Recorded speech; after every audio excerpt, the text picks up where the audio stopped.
The following program contains scenes and language of a frank and explicit nature. Viewer discretion is advised.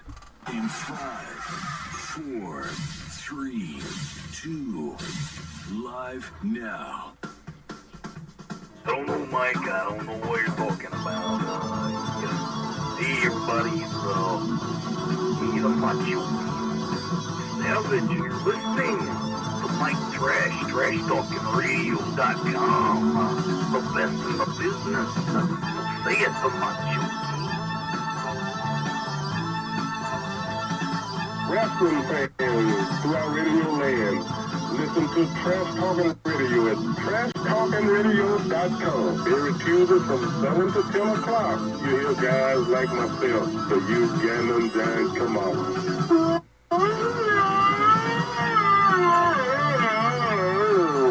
And that's my story. You know words to describe that Trash Talking Radio show from 7 to whenever we get done is like using a screwdriver. Cut, roast, beef, this is Motivation, the other half of the rock and wrestling connection. That's the trashy one and the loony one together forever.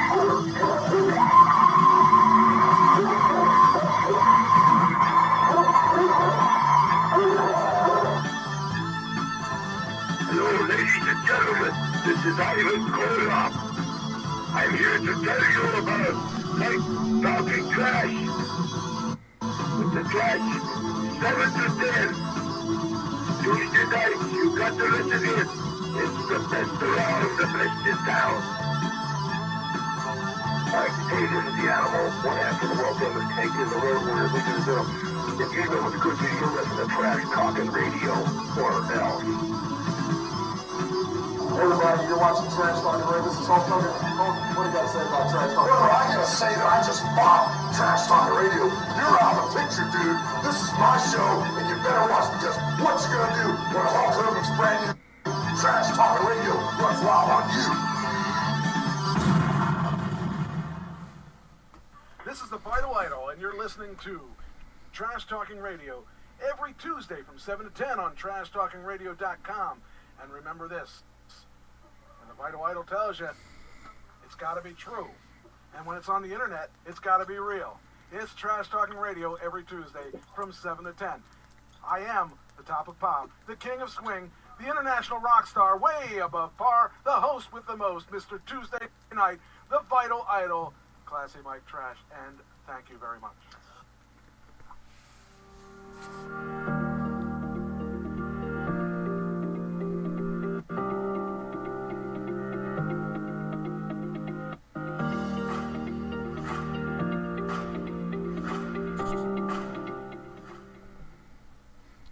It is Trash Talking Radio. It is Tuesday. It is the best night of the week. And welcome to another Trash Talking Radio. Hey, we're here and we're actually on time and everything. It's hard to believe. Yeah, something's wrong, Mike. I know. I should probably try it over again and see if I can get it to screw up. I'm sure I can. I'm good at that. But so far... Well, I actually heard the intro, so that's the first time in 2 years, I think. It's supposed to snow. Speaking of snow, you got snow, didn't you? I've had snow already, yeah. Yeah, we have not had any snow yet so far. So I know I shouldn't brag because just then it's going to snow like crazy. But doesn't seem to be a problem now. So, yes, now we can actually go back to regular business now. We're going to talk about we're going to talk about Chosen, episode 7, season 2. We're going to talk about Lynyrd Skynyrd, season 1. We're going to... One of my favorite groups of all time. And a very, very instrumental group to a lot of Southern rock bands. The Van Zants were all over the place. I mean, you figure one of those. 38 Special. Yes. And, Yes. Ronnie Van Zant, Johnny Van Zant, and who else was Donnie. it? Donnie. That's the other one. Yeah, we couldn't come up with original stuff. We had Ronnie, Donnie, and so. Yeah, and I think only one of those is still alive. I mean, I don't know. The one that's alive is not in the band. The whole band is dead at this point.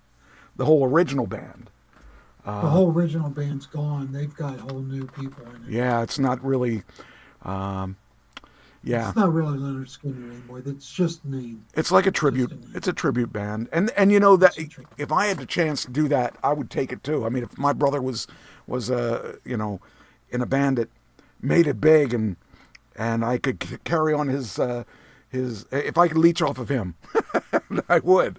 So what the heck? So I don't know. I think it's and they could.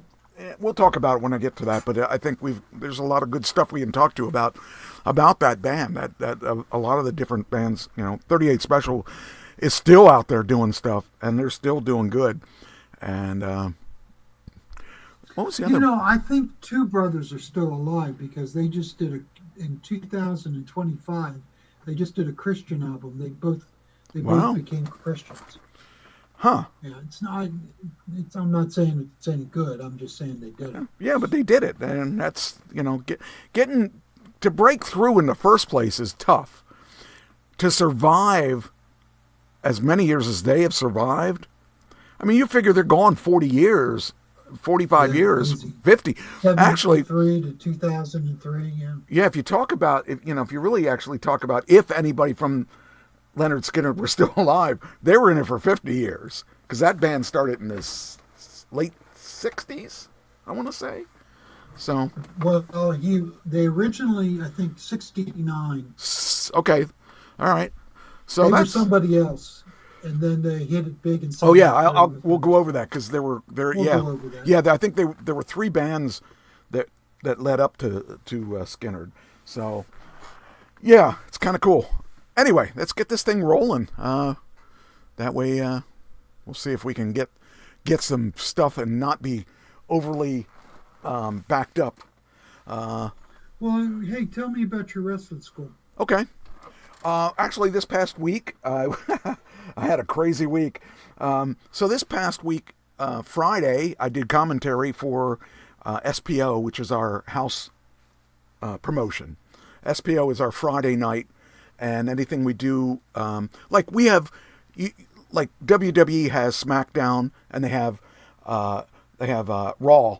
Those are their lead-up shows to the pay-per-views. So our lead-up show to the pay-per-view is SPO. Our pay-per-view is PWU. So for last week, I had SPO on Friday, and this week we have SPO on Friday, and then Saturday we have our pay-per-view, if you want to call it that, PWU. I'm not going to be at the PWU show because this week I'm going to be playing with Stoneface. So, and I just got booked for December 13th to play with Salt Road, so that's kind of exciting. But anyway, so this past weekend, Friday night, I had SPO, and then Saturday I had ref training. By one of the better refs out there. He was in it for a long, long time. He came up and gave us ref training.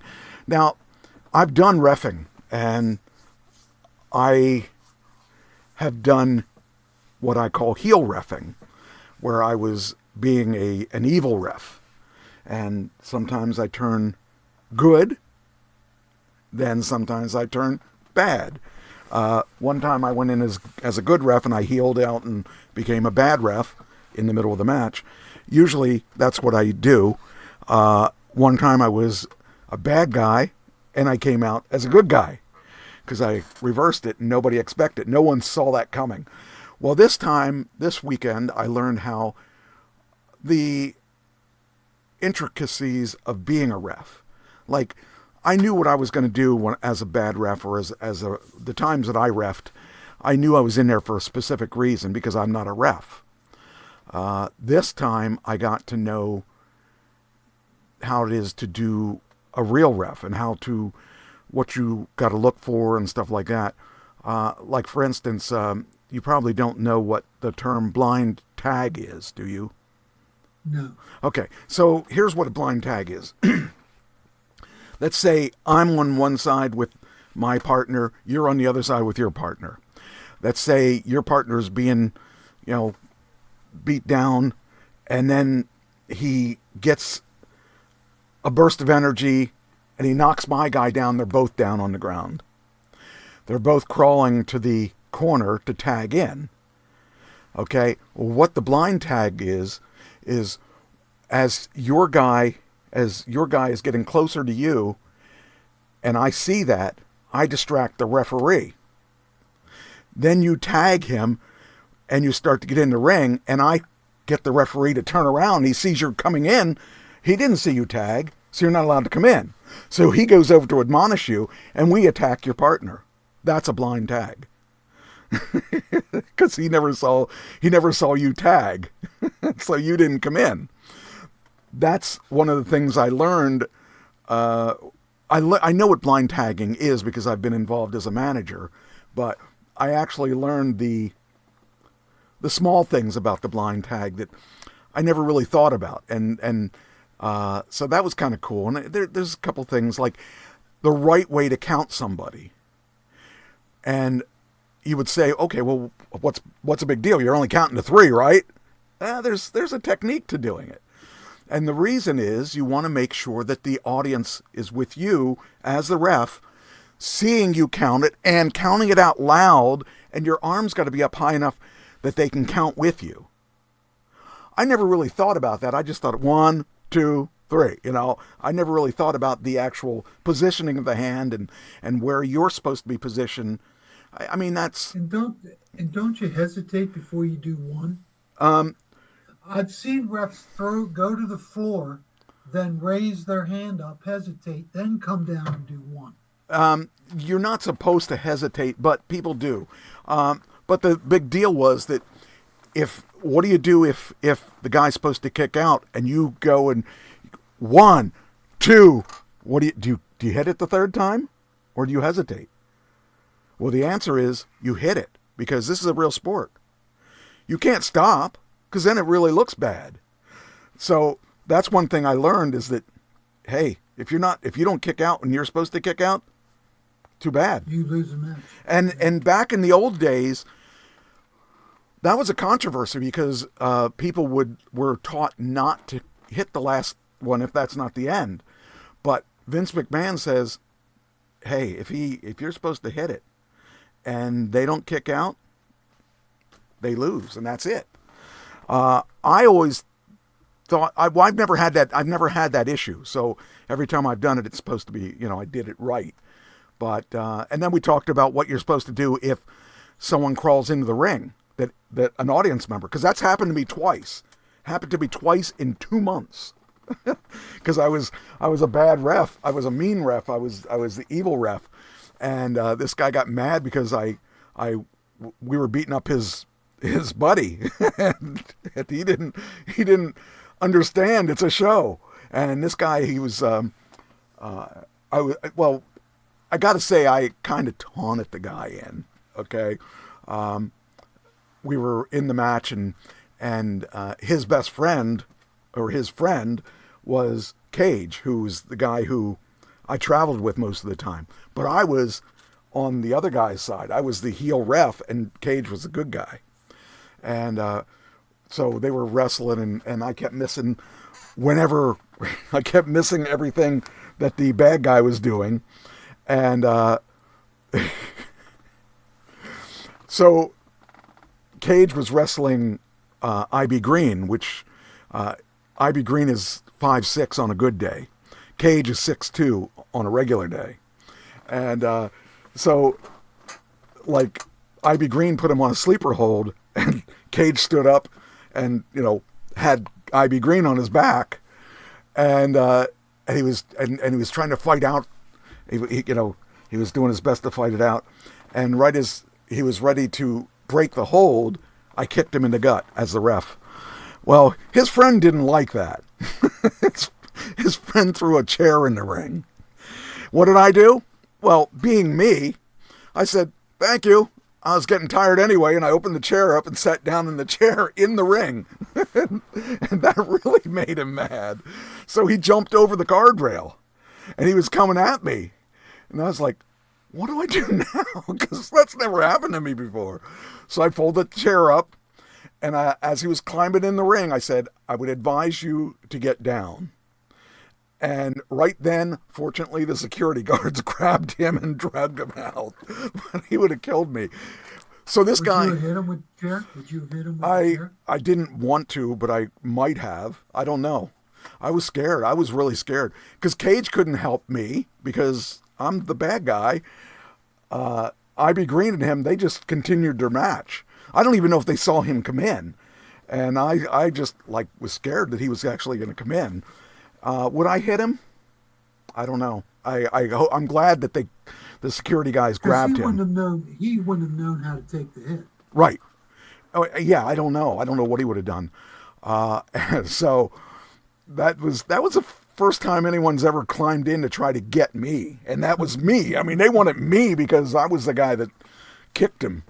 And then I had it happen about another month, it was either a month or 2 months later in another promotion. And the first one was in New York. The second one was in Harrisburg. I did the same basic thing. I helped the bad guy. And this time it was an old man. I could have taken care of him. He wanted to climb in the ring. And I fortunately didn't have to do anything there. But, oh man, that was crazy. Anyway, that kind of thing, that was one of the things that we learned was what to do if someone tries to get in the ring. And his idea was totally different than mine. Because it depends on who the guy is that's trying to come in the ring on what I would do. Because he says that the referees should step back and let the wrestlers handle it. So, yeah, I wouldn't have done that, I don't think, because Cage and them didn't even see the guy coming in until after it was dealt with. And he said that being a ref, you want to stay out of you don't want to get involved in that type of situation. So I'm glad it didn't go that far. It would have definitely been an ugly thing. But anyway, that ref, it was really kind of cool. I enjoyed the training, and it just educated me a little more. You know, I'm all about learning all aspects of the business, and that's an aspect that I didn't know officially how to do. I knew how I was going to do it, but I didn't know officially how to do it, and that was fun. And then Saturday or Sunday we went over music and stuff, and that was fun. So it was a good weekend. Did you do anything special?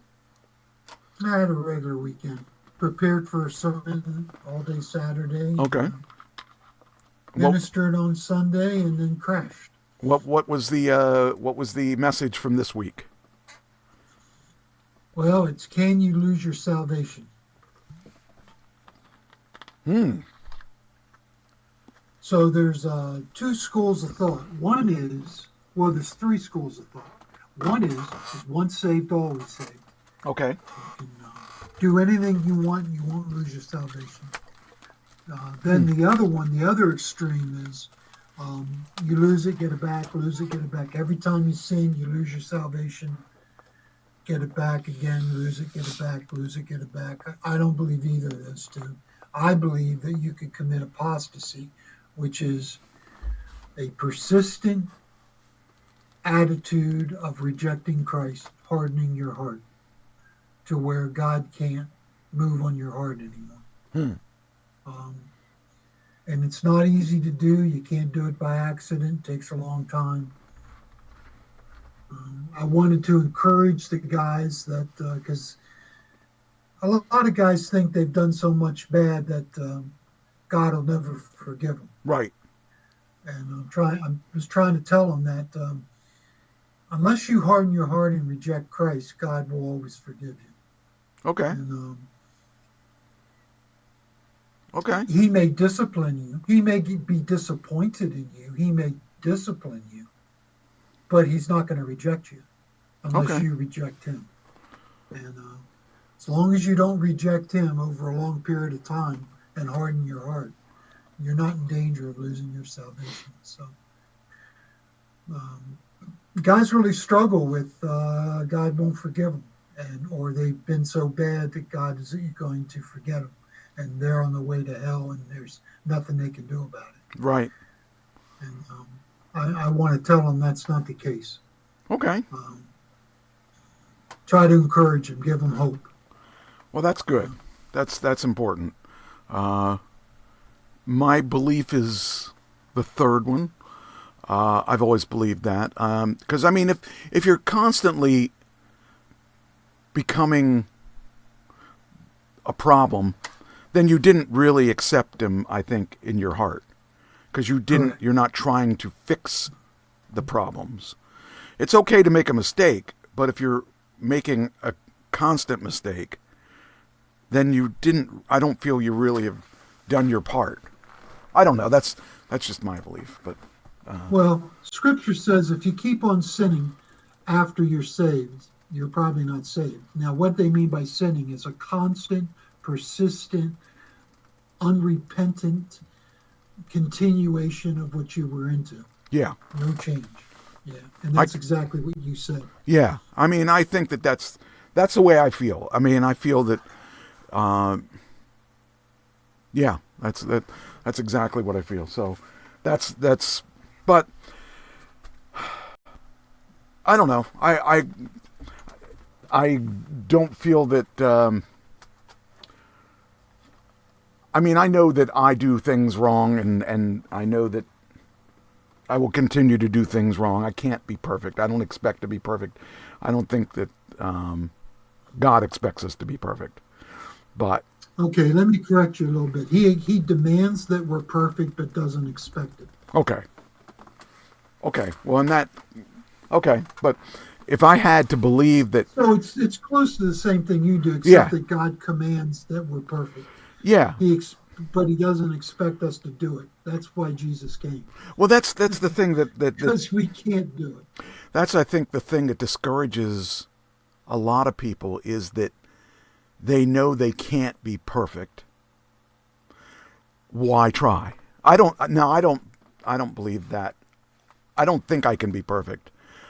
And that's the reason I think that I'm okay with things, because if I tried to be perfect and I couldn't be perfect all the time, I would say, well, why even bother? Why should I even bother? Because, because I adopted I can't be perfect, but I can try my best to do the right thing. I think that that's easier for me to accept the way that, I can live with that. I can live with that better than, well, it's one way or the other. You either got to be perfect or not. I don't know. That's how Nobody's, I can. Right. Well, that's the only perfect person that's ever existed is Jesus Christ. Yeah. Nobody else is perfect. Well, then we agree on something then. So anyway, it's about time we agree on something. Yeah. Well, that won't last for long. That's what makes this show good. We don't agree on everything. But yeah.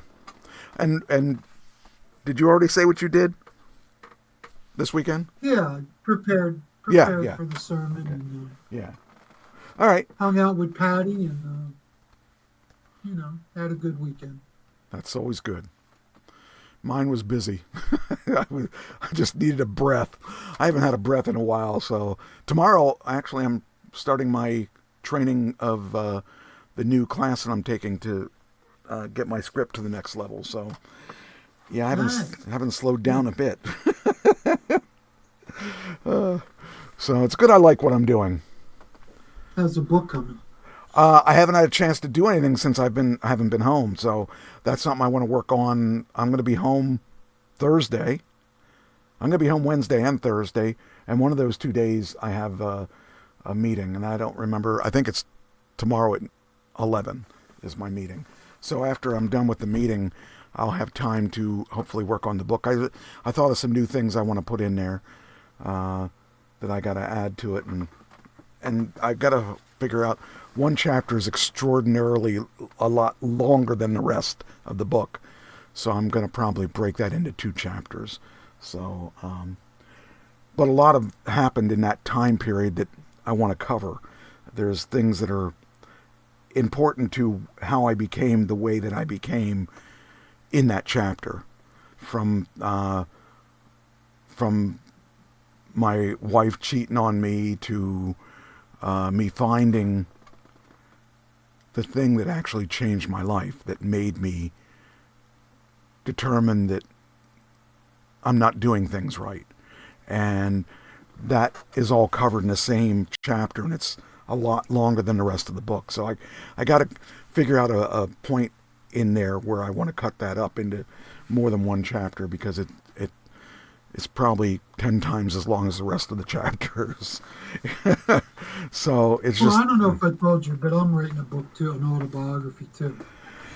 So, and you're in it. Oh, well, that's... You have a line. Oh, good. I knew Mike Bechtel.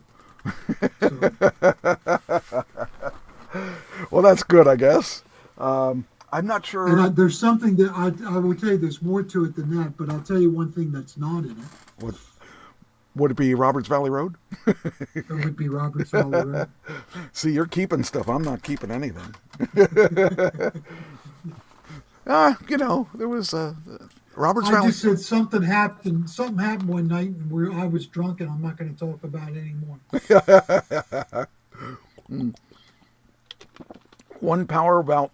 One thing nice about not drinking, I remember most of what happened.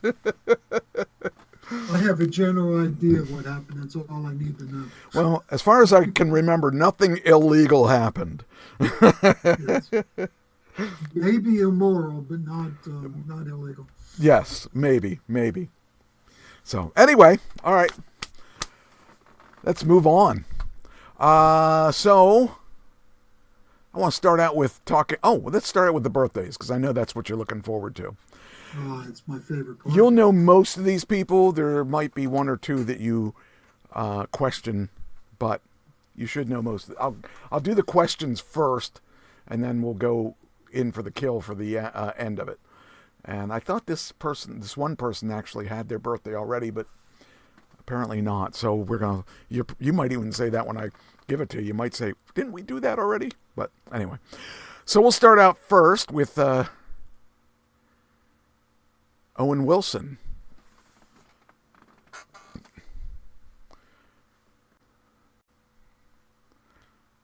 Okay, he's probably. Oh man, I'm gonna blow this. I'm gonna say 49. He is.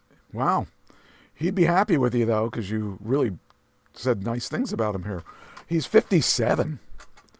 Now, he's been around for a while. I mean, I actually, I didn't like him. I thought he started young. He did start really young. And he has a brother, too, that's in the business, too. Luke Wilson, who, that's him. Yeah, I didn't like his acting in the early days. I thought there was something about him that I didn't like him. He started around the same time as, oh, geez, I can't remember his name.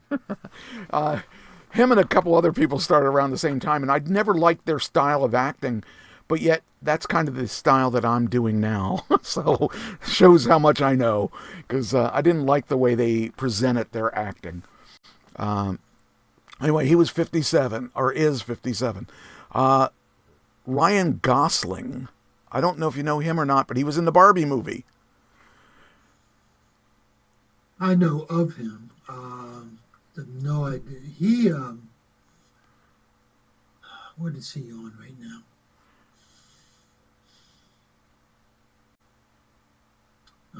I'm going to say 55. Believe it or not, 45. I would have thought I thought he was older than that. I was really surprised that this one I don't. You might. Okay, is this credit? Can you look at his credits to see if he's an Orphan Black? Orphan Black. Okay, let's look. This is IMDb, so we'll go to IMDb and find out. All right. That's Project Hail Mary. He's not. He's not. I want to see this movie here. That's the freaking A. This movie is The Rock playing Mark Coleman in the UFC, and that just came out recently, so that's one I want to see. And he actually looked really like Mark Coleman in that movie. I've seen clips of him. That should be a pretty good movie. Anyway, Mike, I'm actually going to the movies in December. Oh yeah? I'm actually going to see a movie. What are you going to see? I'm going to go see Avatar. Oh. 3. Oh, cool. That's cool. I haven't seen that one. They bought me tickets for my birthday on the 19th. Nice. That's very cool. All right. Hint, my birthday's on the 19th. Hint. I can't hear you. There's crackling. I can't hear it. It's this next guy is Gerard Butler. He's been in a lot of action movies, and I don't know if you know him or not. So that one would be. He often played things like the president's right-hand man, his bodyguard, and stuff like that. Oh, Christine, how are you doing? You did not like Wayward. Oh, yeah, I saw this Netflix show called Wayward, and that was kind of a weird movie. But anyway. Gerard Butler. Any 55. idea? 55? 55. He is 56, so you win. You win that point. Whoopi Goldberg. Oh, wait a minute. Whoopi's in her 70s, late 70s. Wait a minute here. Oh, I'm sorry. I brought up Anne Hathaway. She's also. That's not the one. A little bit different from Whoopi. Okay. Yeah, a little bit. What'd you say she was? Late 70s. 77. She is 70. A hard 70. I thought for sure she was older. Yeah, I when I saw 70, I was. She's been around for a long time. She has been around. Now we'll do Anne Hathaway next because I got her stuff up already. She's a beautiful girl. She is beautiful. She is. And she was also in the Barbie picture. There she is. I'm going to say 39. 39. She is 43. So you're within the little area there. And we only have one more. You probably don't know this one. Thank the name of Jesus. Oh, no, you got two more. Here's one of your favorite people. Jimmy Kimmel. I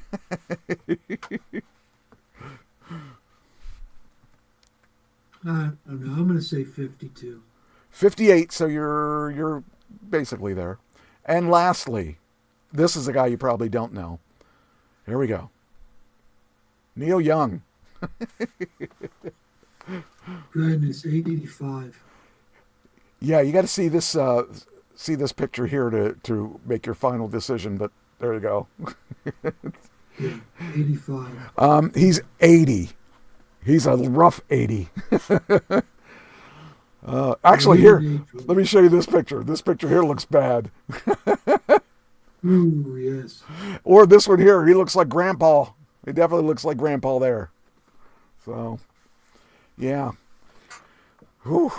We actually do his songs too. We're doing "Rockin' in the Free World," and I think we're doing another one. I don't remember. The other band I was in did another or one of his. I don't know, but that was I like it. I like "Rockin' in the Free World." That's a cool song. So, all right. So you did pretty good. You got most of them there. So you're getting you say you're not very good at this, but I think you're studying somehow. All right, here we go. All right, so you know who Bob Ross is, right? Bob Ross? Yeah. No. He's a painter. He did PBS. Oh, yeah. Okay. So he died a couple years ago, and they're selling some of his paintings So they're trying to use that to support PBS. So that's kind of cool. And, you know, he was a kind of legend in in the PBS world, because people would like watch him paint, and he would tell stories when he does his paintings and stuff like that. And it was just kind of a cool guy to do that. But anyway, his first 3 of 30 original paintings were sold at an auction in Los Angeles. And here we go.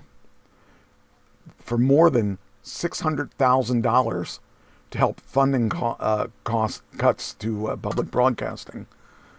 The President signed an executive order in May to end public funding of PBS and National Public Radio. So he's going to help without trying. So he had, all right, it says here the value, let's see here.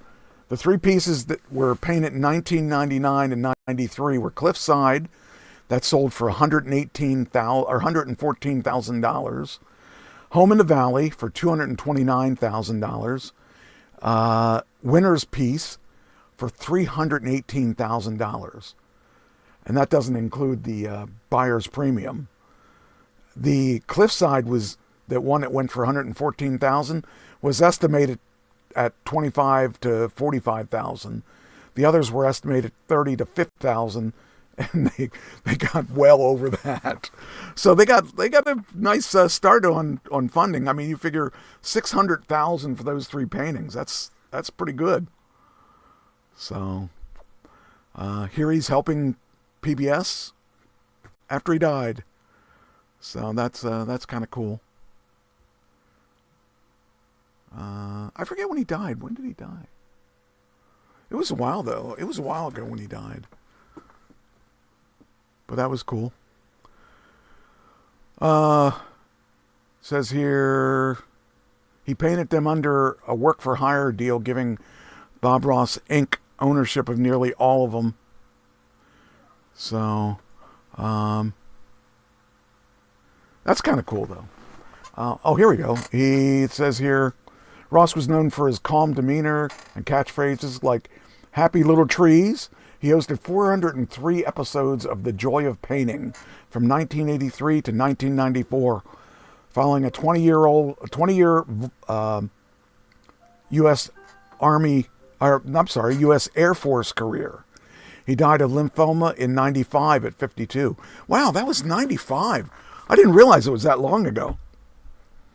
For some reason, I thought he just died like a couple years ago. I've seen some of his things on like, what's that? Well, I was looking for something. You triggered something. I was looking for it, and the website started playing a commercial. So I can hear yours too. Technology. Can't live with it. Can't shoot it. Technology. Best big cities to retire in 2025, 2026. What do you think? Think yours is in it? Think your state is? I don't think Ohio's in it. Let's find out. I don't think Pennsylvania's in it either. Let's see. The best cities. I think South Carolina's in it. Okay, here we go. Jackson, Florida is number 1. Houston, Texas, number 2. Oklahoma City, Oklahoma, number 3. El Paso, Texas, number 4. Fort Worth, Texas, number 5. Indianapolis, Indiana, number 6. That's 2 hours from me. You're close to it, one then. San Antonio, Texas, number 7. Mesa, Arizona, number 8. Tucson, Arizona, number 9. Albuquerque, New Mexico, number 10. Arizona, Phoenix, Arizona, number 11. Nashville, Tennessee, number 12. Boston, Massachusetts, number 13.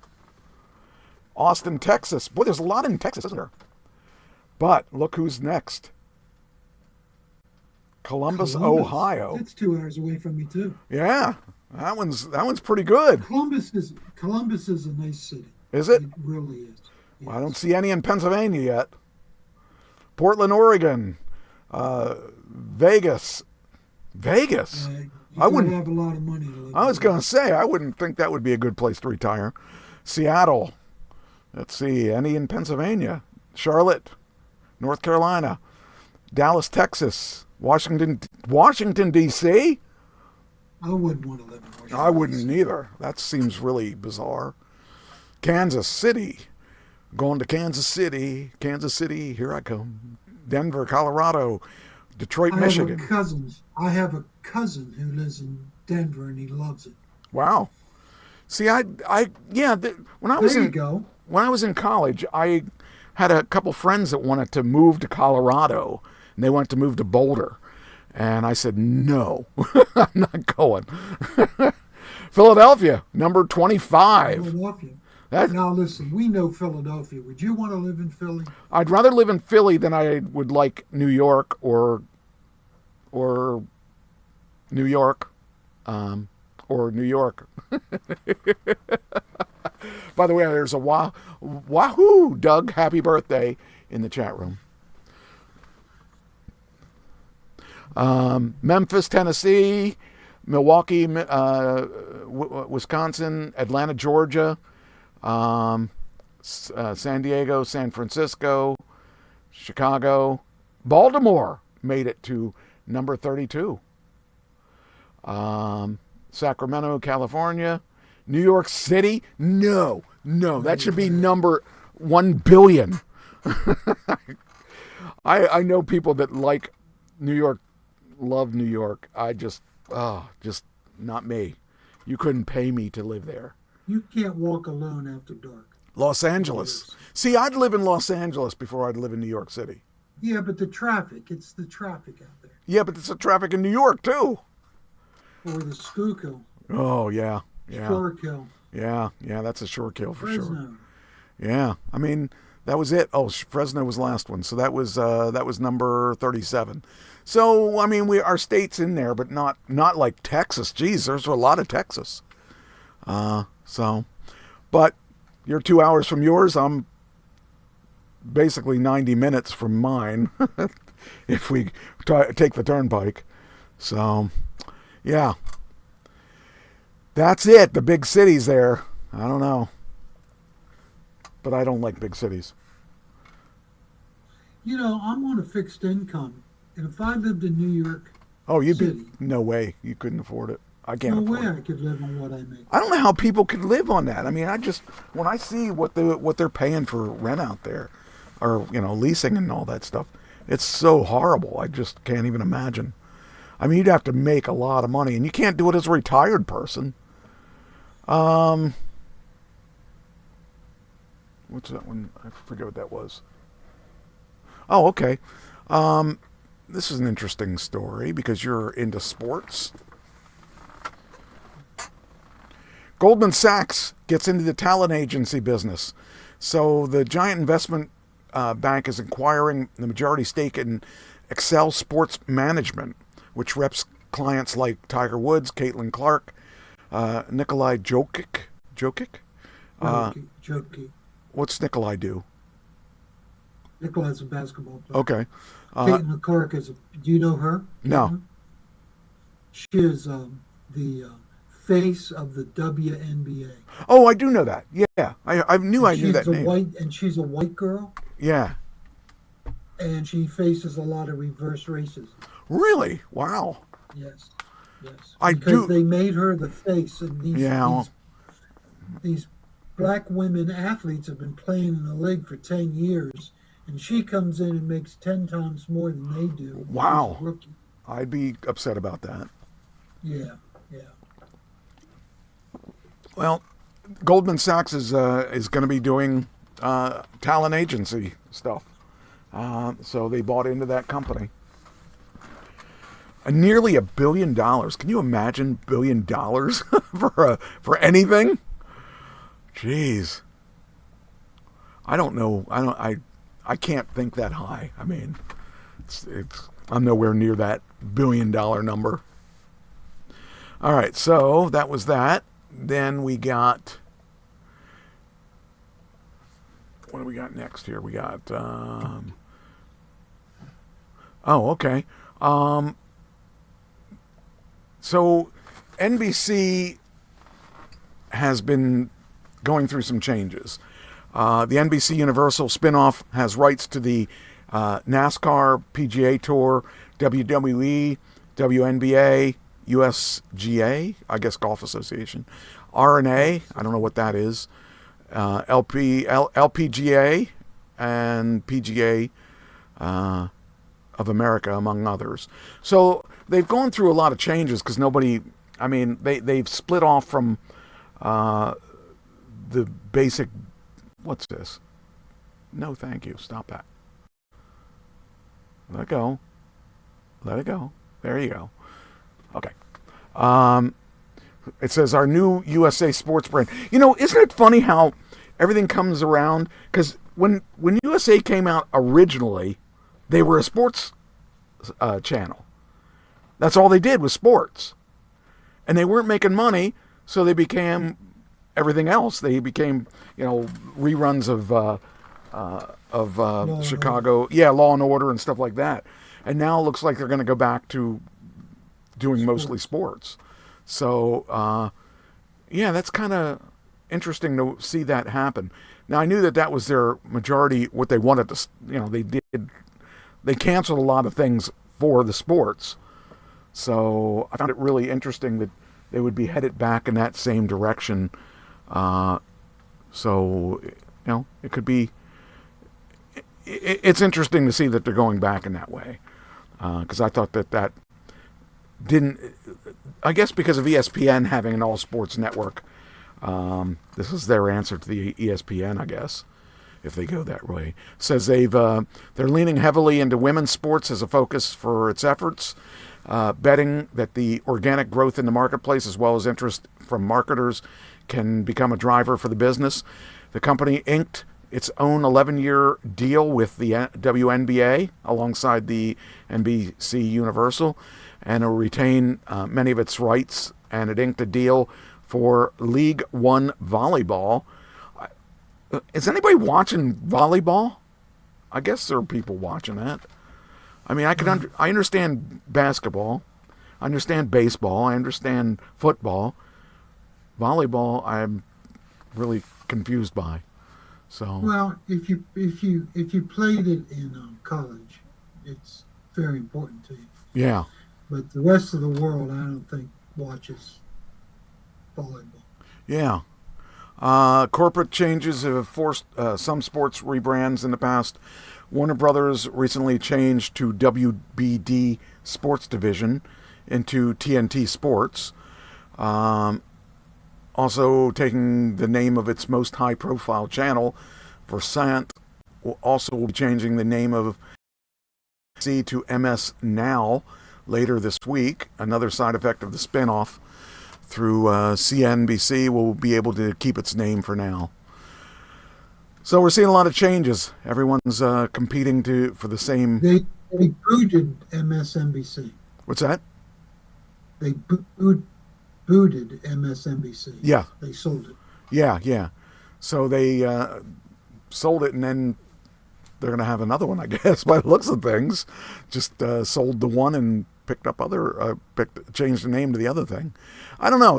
It's interesting to me. I don't know. We'll see what happens. See what their ultimate end game is here. But sports definitely has its name and has a place in everyone's lineup. If you don't have a sports channel, you're missing out. I remember when we were kids. Trouble is there's not enough sports to go around. Right. Sports yeah, and when we were kids, that was a big deal. Wait! Don't do it! Oh, it stopped. No, it didn't. Stop! I didn't tell you to play. Well, there we go. It's funny how that all works out. That when we were kids, we used to watch all the sports on different sports channels, but we didn't watch it on, I shouldn't say we didn't watch it on sports channels. We watched it on ABC, NBC, CBS. Those were our only choices. So I guess the world's changed quite a bit since we were kids. I can remember when ESPN first came out, I watched it all the time. Yeah. Well, I used to do that with MTV. MTV was the only thing I'd watch because it was just cool. And now now MTV doesn't play music videos. So it's really strange to think about that. Anyway, all right, so that one, that's the one we just did. So kill that one. All right, next. Your buddy, where we got here? I guess we go to here. Your buddy, Pope Leo, is in the news. Leo. Yes, he's in the news. The Chicago-born pontiff reveals his old-school movie tastes ahead of a landmark Vatican meeting with entertainment A-listers. So that's kind of interesting. So, who do you think he likes? What do you think he likes? What kind of movies do you think he likes? John Wayne. That era, yeah, we can go with that. His 4 favorite movies. You're probably not going to guess any of them because, well, I wouldn't have guessed. Well, the one you might. First off, he happens to like. It says the Chicago-born pontiff, the first American to lead the Catholic Church, will host a special audience on Saturday morning inside the what is that? Apostolic Palace. Yes. Welcoming a delegation of Hollywood A-listers, including Kate Blanchett, Chris Pine, Viggo Mortensen, Alison Brie, David Franco, Adam Scott, and Monica Bellucci. That's a weird group of people there because you got people from all different types of movies. But anyway, so here's his movies, his favorite movies.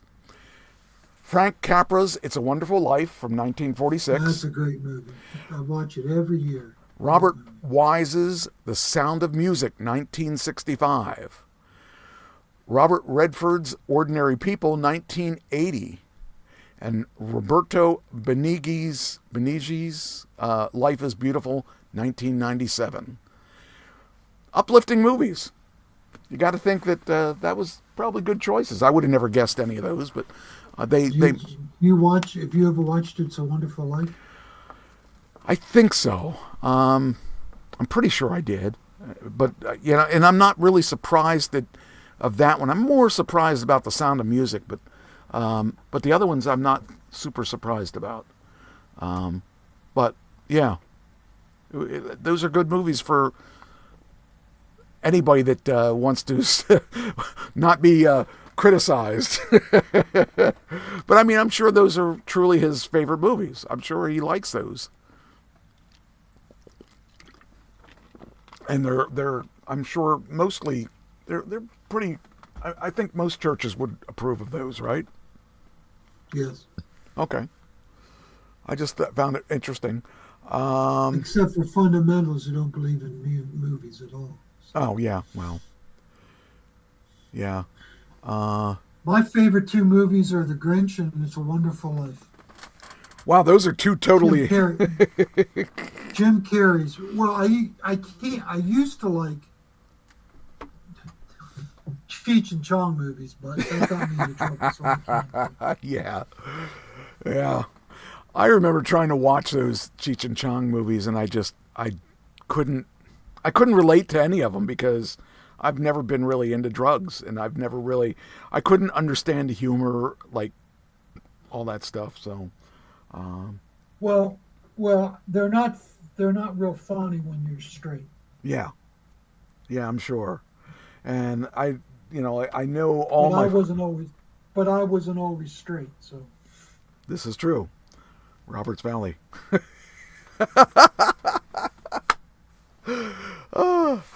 Oh man. Kind of straight. Different kind of straight. Yeah, that's it. By the way, it says Grinch turns 25. It says Taylor Momsen an oddly world reunion with Jim Carrey and how the film led to career change. He's got a movie coming out. I'm trying to remember what it was. He's going to do this movie that... Oh, the Jetsons. Oh, that's what it was. Yeah. That leads right into the next segment. That works. So Jim Carrey is going to do the Jetsons movie. And I saw a mock-up of him as George, which is who he's going to play. And he looks really good as George Jetson.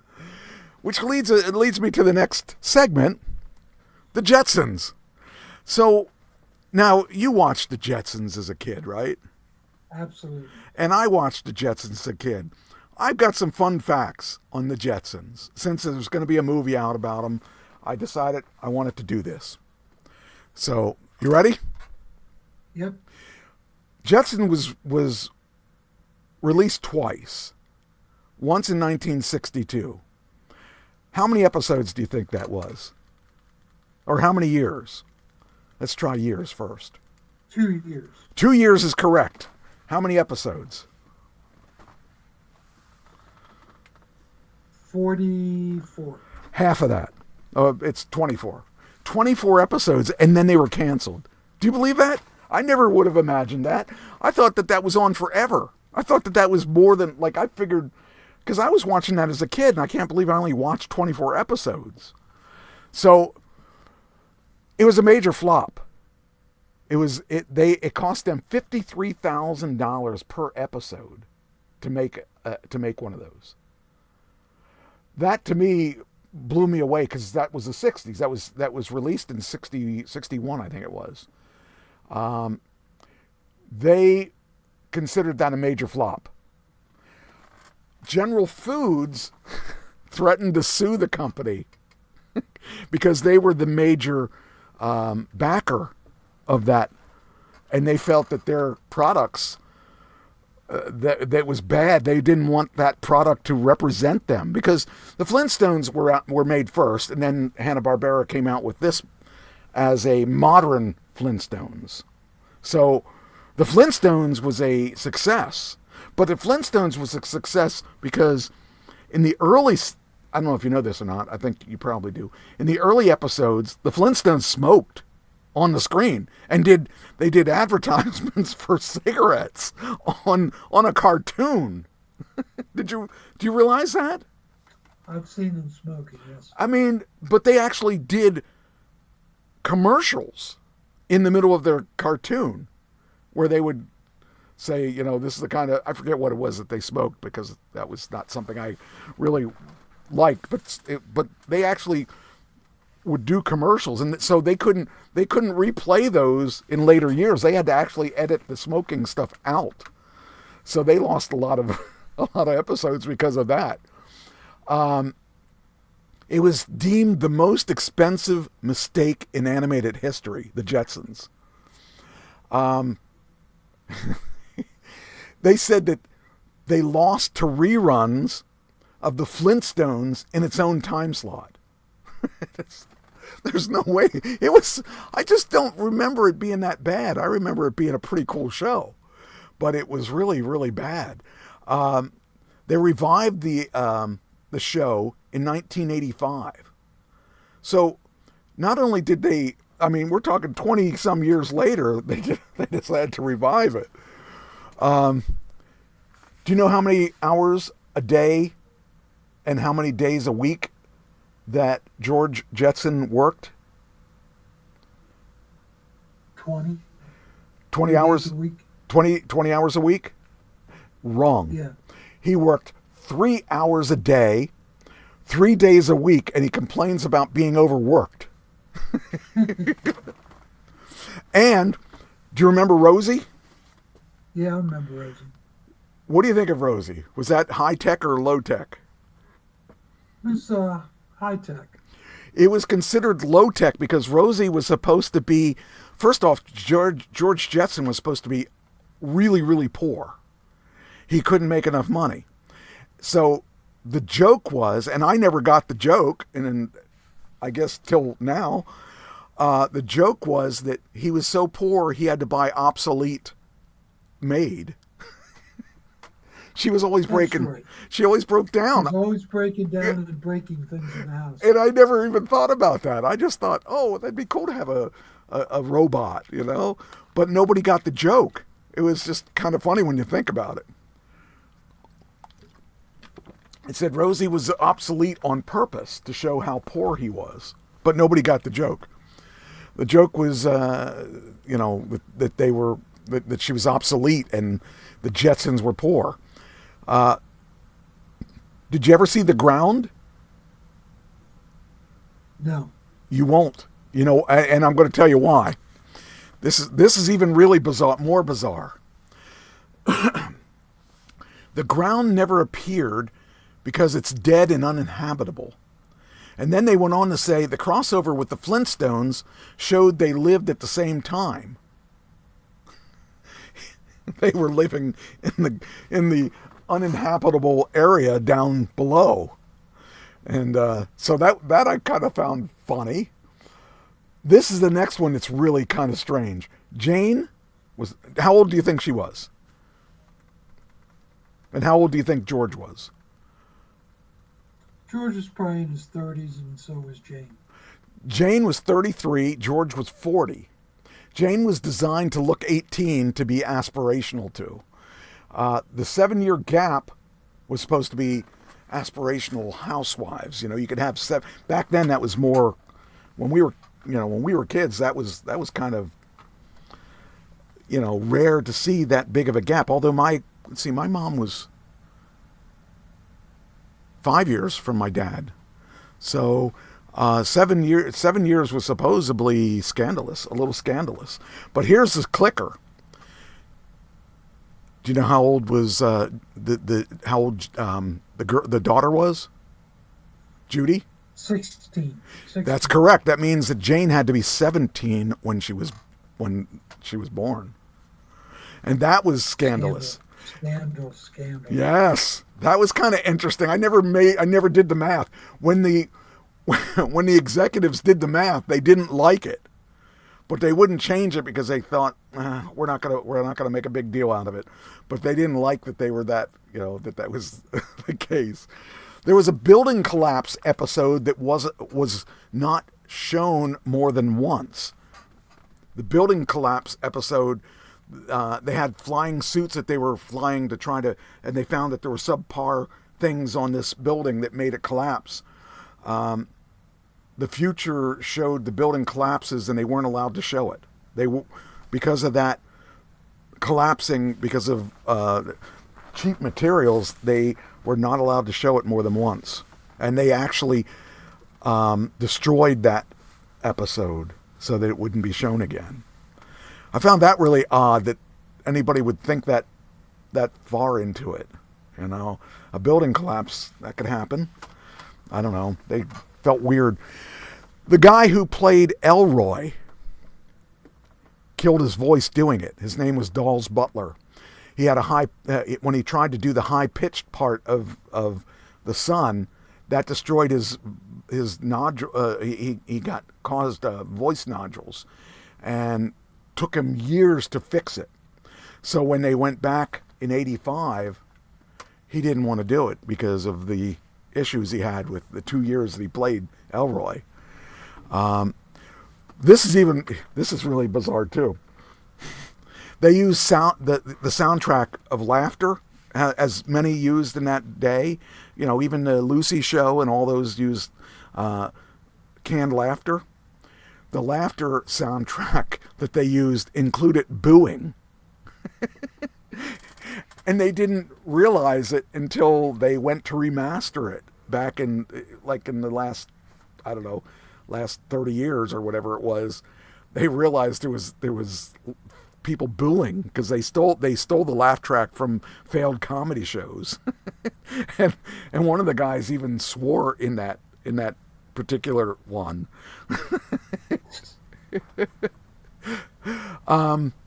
They lived in Orbit City, and Orbit City had no government. the government was the industries. So it's kind of like now. I mean, basically, big business runs our government. Univac threatened to sue because they said their sales dropped 10% when they used the word Univac in their show. They showed computers with Univac on them, and they were defective or something. It was really weird. Judy's boyfriend died in Vietnam. The voice of Judy's boyfriend, they were going to have this setup where she was going to date him for a long period of time. He was called Ricky Rocket was his show name. He died in Vietnam right after the show started, 3 weeks after the show started. So they only had 3 episodes with him.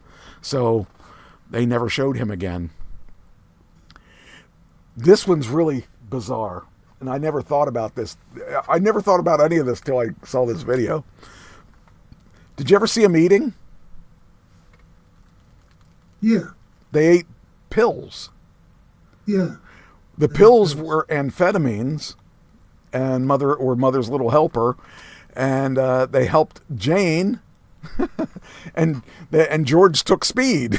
So apparently they didn't eat; they just took pills, kind of like today. People take pills all the time. Is that why they were so thin? Must be. Yeah. Well, they made her to look like she was 18, so that was kind of interesting to think about. I never really thought she looked 18, but that was the goal, was the animation goal. Here's the weird one, and this one will irritate you, I think. Astro, the dog. He was supposed to die in the first episode. People started writing. They decided they wanted him to die. I don't know. He didn't die, obviously, because the fans wrote a campaign that if he died, they would never watch the show again. Cars never landed because they can't. Here's the funny thing. Animators couldn't figure out how to make the cars land. They spent $10,000 way back then trying to land the cars.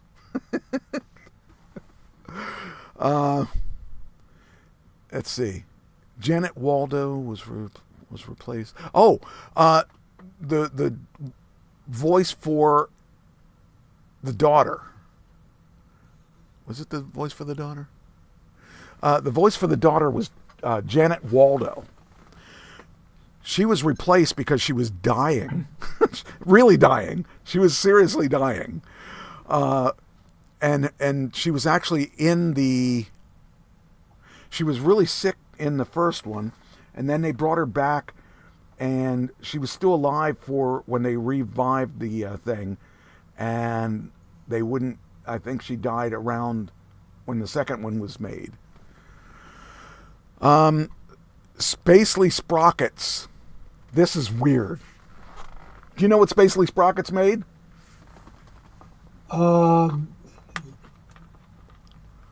Yeah, but I can't remember. No, you don't. I guarantee you don't. Sprockets. Spacely Sprockets made end-of-life machines. Really? Apparently that was written in the script like that. That means that Cogwell's Cogs made a competing machine on how to kill yourself. This is true. Wow. It's too weird to be true. Now, do you remember the theme song? Dun, dun, dun, dun. You know? Yeah. Okay, that song has Morse code in it that says, help us. It's like 37 times it plays help us in Morse code. So if you ever listen to see, now I want to listen to the song again, just to listen to that, for that code.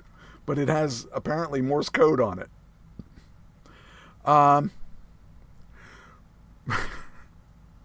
The voice recording from George was from prison. Because he went to jail for something he did, and they sent a sound recorder over to his prison cell so he could record his lines for George Jetson. Oh, man. Says here, the show showed many of today's things accurately, like video calling, climate refugees, sky living, tablet addiction, online shopping, treadmill hell, surveillance. And one of the things was they have a bunch of episodes that were very racist. And they ended up disappearing. There's no copies of them supposedly available because they were racist.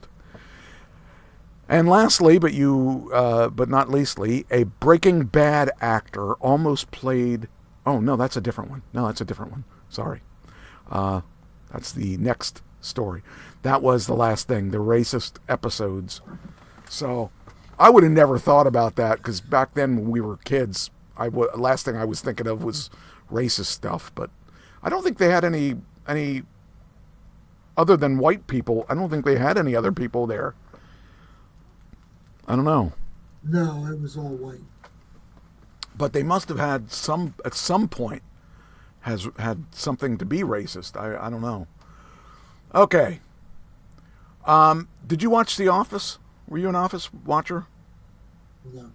Okay, there's Michael Scott was played by what's his name? The comedian. Anyway, the original person that was going to play Michael Scott was actually on Breaking Bad.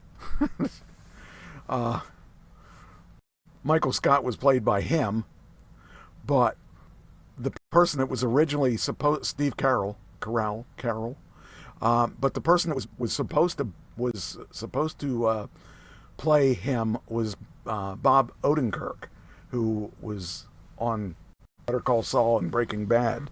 I thought that was interesting. Ran across that while I was doing research. So, all right, that's that.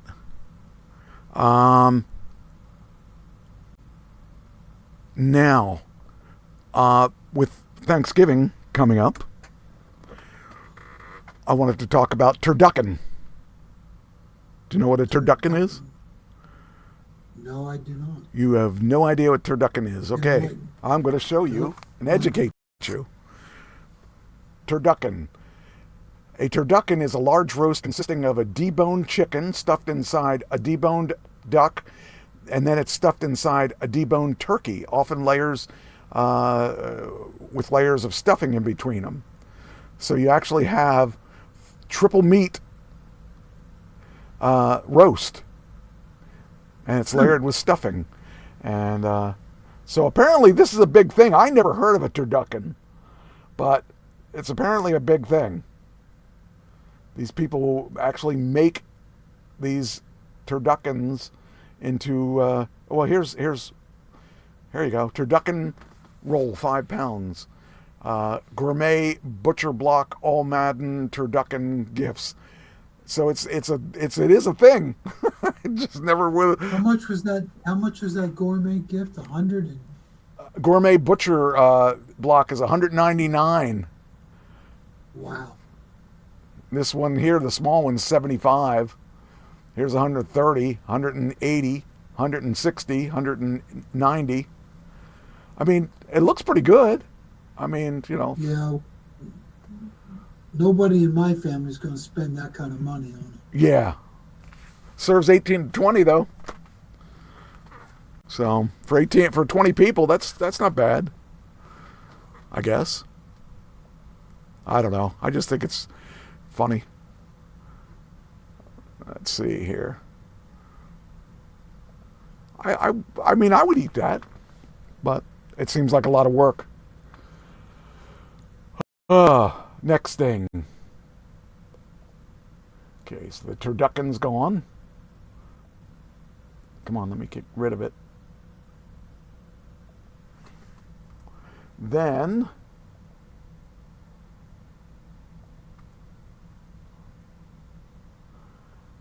I think it was 2 days ago, marks 25 years of continuous human presence in space, including one U.S. citizen. Ronald Reagan commissioned the project that would become International Space Station in 1984. The idea of living in space dates back further, with Edward Everett imagining a fictional ISS in his 1869 tale, The Brick Moon. Canada, Japan, Europe, and ultimately Russia joined the project on November 2nd, 2000. The Expedition 1 crew became the first group to reside on the ISS. Today, the station's the largest space vehicle ever built, as large as a football field, including solar arrays, with inhabitable volume larger than a 6-bedroom house. More than 280 people from 27 countries have visited the station, typically to conduct scientific experiments in 6-month rotations. The ISS will be deorbited in early 2031 and driven into the Pacific Ocean. So there's where you can pay. There's where you can get a turducken and use it with all those people that go there. This weekend was a box office meltdown, the worst Halloween weekend in 31 years, says Paramount and Constantine Films romance drama Regretting You, the second Colleen Hoover book adaptation, hit the big screen after It Ends With Us, is proclaiming itself the victor of this Halloween's box office contest. According to Sunday's estimates from David Ellison, New Regime, Regretting You placed number one with $8 million. $8 million. That's a horrible opening. No wonder they're saying it was the worst. It did $8 million with 3,200 cinemas. That's crazy. $8 million. That's probably less than most movies cost to build, to make. That's crazy. Let's see here. And it says here, Universal is likewise estimating a first-place finish for Blumhouse's Black Phone 2 at $8 million from 3,400 cinemas. Most rival studios also show horror sequel now in its third weekend coming. So this has not been a good week for movies. Are people getting tired of horror shows? I don't know. I can't. I think a lot of people are. Or so many horror shows run on streaming services. Probably. They don't feel the need to go to them. Movies. And speaking of movies, the box office, Now You See Me 3 sprints past Running Man. That was that last week, I guess? Let's see here.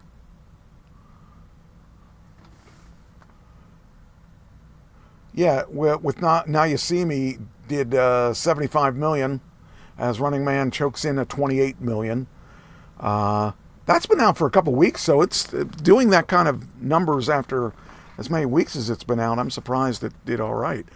It says here, it said that Now You See Me 3 wasn't cheap either. It said it topped the box office at $21 million from 3,400 theaters, starting off better than expected Friday with a haul of 88.4. According to Monday's actuals, the opening was $54 million in 64 markets. So, yeah, I think that it's just a wrong time to, because everybody's not thinking about movies this time of year, because this time of year everyone's thinking about what is coming up with Halloween, with the Thanksgiving and all that stuff. Now, Thanksgiving, Pam and I used to always go to the movies on Thanksgiving because it's a good time to see a movie and there's not a lot going on. So we'll probably see it pick up for Thanksgiving.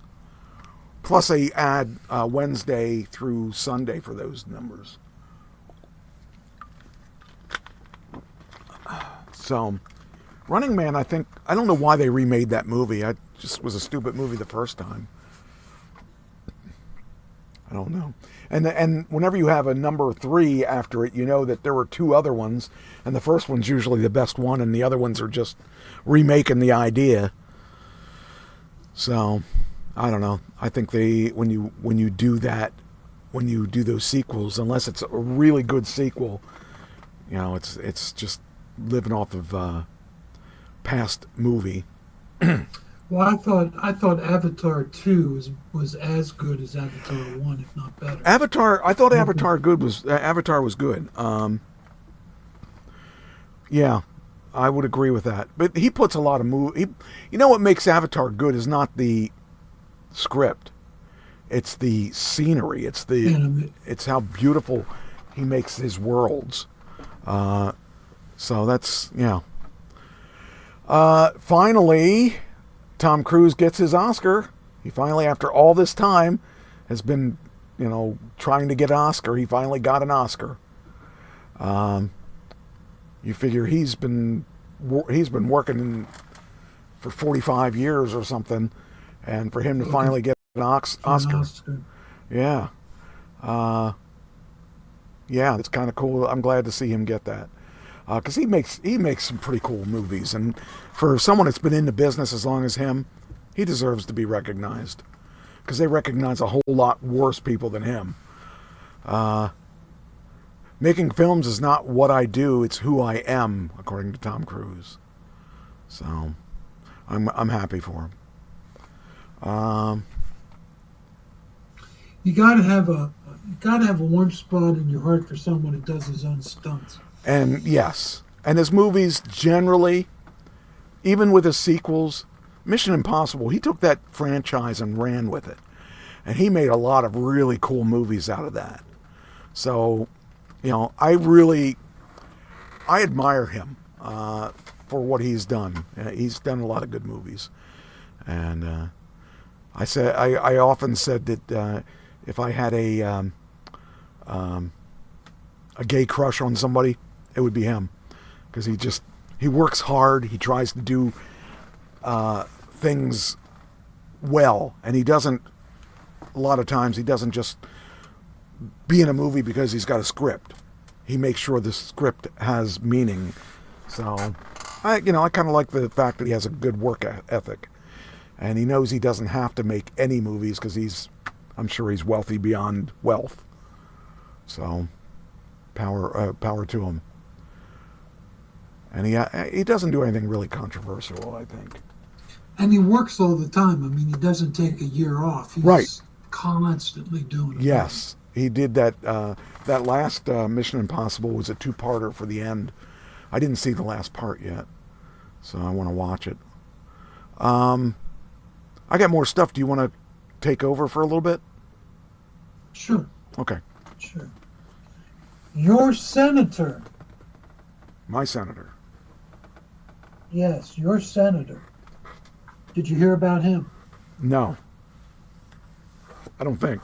Well, he had a heart issue. Oh. Fetterman. Oh, yeah, I heard something about him. Tripped and fell, 21 stitches in his face. Wow. He looks like he looks like Frankenstein. I'm looking at his picture right now. Wow. Yeah. He's a crazy guy. I got this. Did you know about this? Jelly Roll. You know who Jelly Roll is. Oh, Jelly Roll, yes. He battles severe isolation and illness during his grueling foreign tour. He canceled at least his last Australia performance because he got so depressed on the road away from his family. Wow. Also, the reason I picked this one is because he went into a store. The store thought he was coming in to rob them. Yeah, well, what would you think if you see this guy with these tattoos?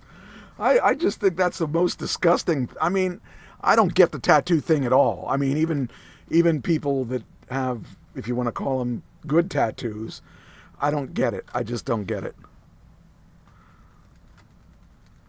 Well, he has jailhouse tattoos. Yeah, he's got face tattoos. And I can't even And he's imagine. got a full body. He might have a full sleeve. I'm not sure, but he has tattoos all over. Well, he was a So he was a bad person at one point. He was in jail, and whatever whatever happened to change his beliefs on things, I'm happy he did. But I mean, he cheated on his wife, and that that says a lot. But I don't know. It says a lot about character. Yeah. So here you go, another senator, Democratic or congressman, Democratic Representative Brad Sherman denies viewing pornography on flight after viral photos surface online. He has a tablet. And he's looking at pornography on a commercial airplane, and people that were sitting behind him took pictures of it. Jeez. And posted it online, and he's denying it. Why would you do that? Why would you?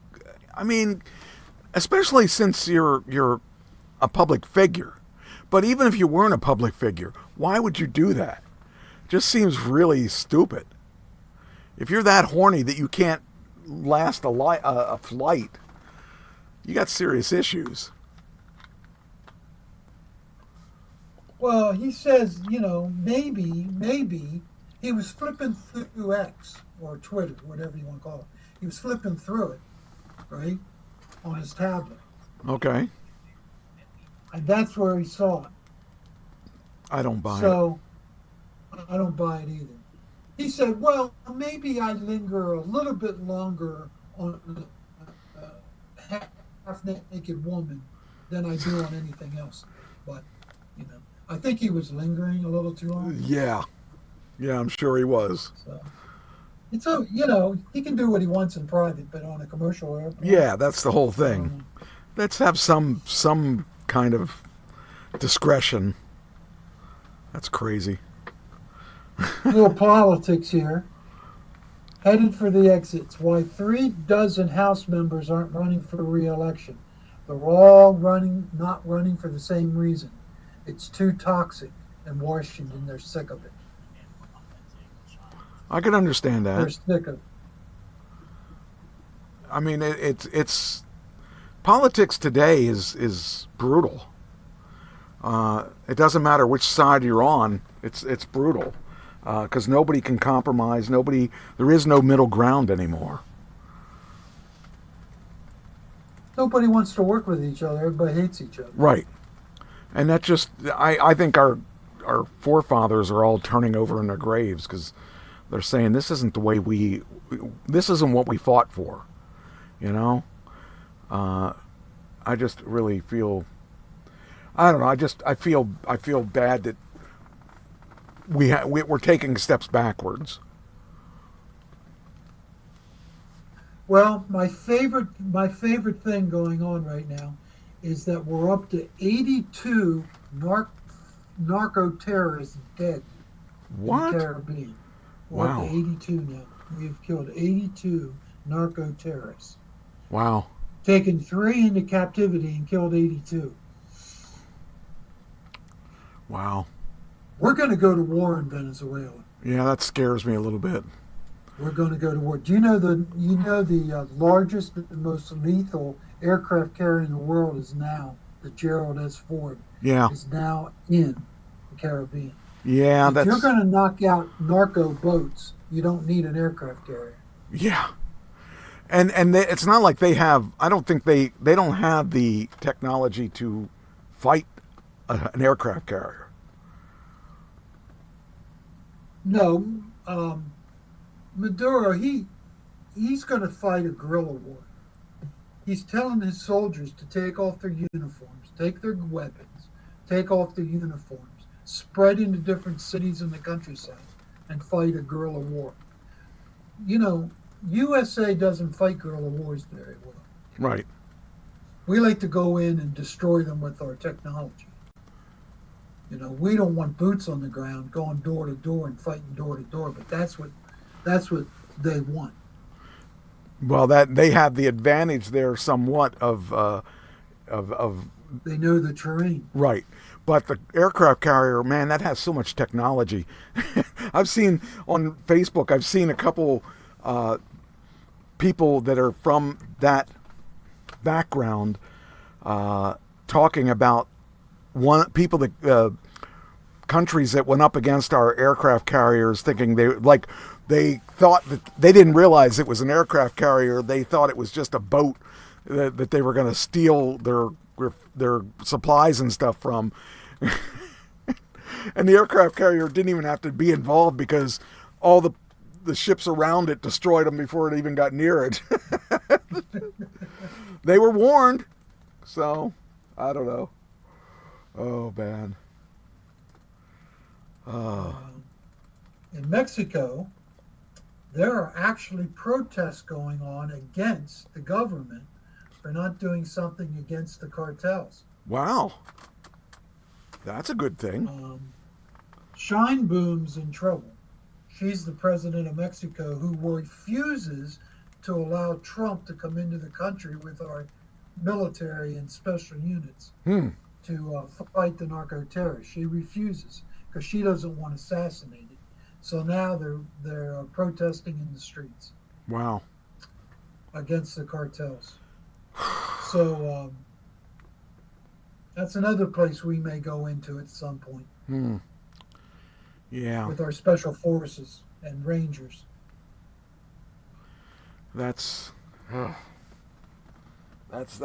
scares me a little bit. So, hey, Russia is spying off our coast. They're spying off for Hawaii. You know, Hawaii is the nerve center of the Pacific Fleet.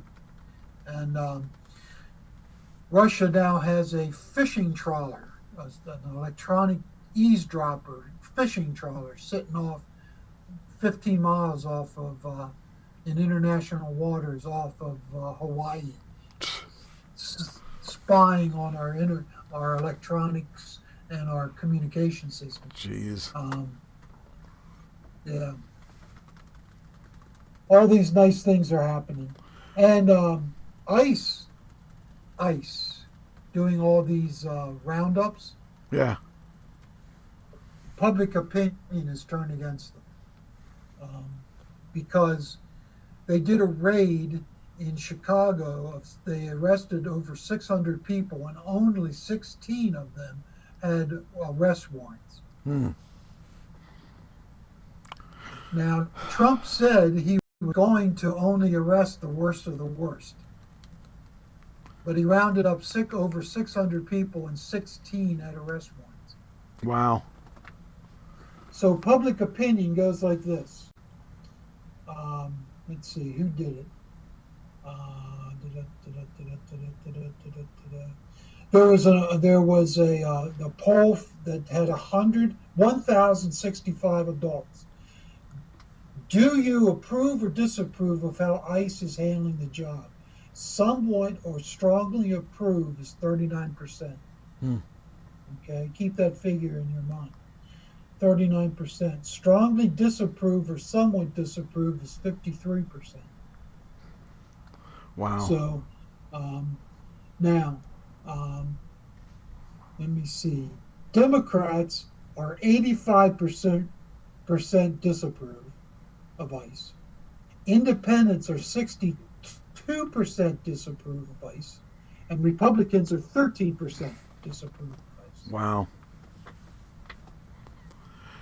Right? Now, of course, is ICE using the correct tactics? All right, too forceful, 52%. About right or not forceful enough, 37%. That 37% is all Republican. Trump's losing the war, man. He's losing the public relations war. Yeah. And I have to tell you, some of the things that they've done, like pulling people out of cars, busting their windows and pulling them out of windows, and going into schools and arresting school teachers, and going into hospitals and arresting doctors. And I think they're going a little too far. I have to say it, and I don't know if you agree with this, but I just think if they would focus on just arresting the bad people, Right. I agree with I'd that. be all for it. But Yeah. now they're arresting people that work for a living. And it's people that are paying taxes, people that are actually contributing versus people that aren't. Contributing to society, Yeah, paying taxes, doing good. right. I do have a problem with that. So I'm changing my mind on this on ICE. I think that. So for those in the audience that think I'm a right wing fanatic, I'm coming around on Well, this issue. and I think the problem is that they've gone too far. If they had just stuck to the original idea, let's get rid of the criminals, let's get rid of the bad people, okay, I would have been okay with that. But once they start taking taxpayers, people that aren't being a negative thing to our society, that's a little bit different. So it's sad, but once you cross the line, it's hard to get your support from people that don't, when they're not doing anything that's negative, and they're splitting up families that I don't really think is a good idea. These families that have been living and contributing. Those are the key is that they're contributing to society. They're not taking away from society. They're not selling drugs. They're not shooting people. They're not gangsters or anything like that. They're just people like you and me that go to work and make their stuff and do their stuff and don't hurt other people. Those kind of people, I don't have any problems with anybody. And I do have problems with even Americans that don't contribute to the society. It's really not about where you came from. It's about what you do with what you are and who you are, and contributing to people. Contributing to society. I think that a lot of these people that they're taking away. I mean, they're like they have families here, and now they're not with their family. Now your dad's gone; he's in another country. Or your mom's gone; she's in another country. Whatever the reason is, you don't split up families, but you don't get married just to stay here either. It's got to be a real family. It's not just a marriage thing. It's just it's. There's more. It's so complicated, and they make it sound like, oh, this is easy. We can pick these guys up and just take them out. It's not that easy. It's really an issue that needs to be addressed. And some of the things I like that Trump has done. Some of the things I don't like that Trump's done, and that's really difficult for me to reconcile in my own head. Because we all know what's right and what's wrong, and we all know this is wrong. So how do you fix it? How do you make it right? How do you there's got to be it's like him cutting down the jobs in the government. We know there's a lot of waste in the government.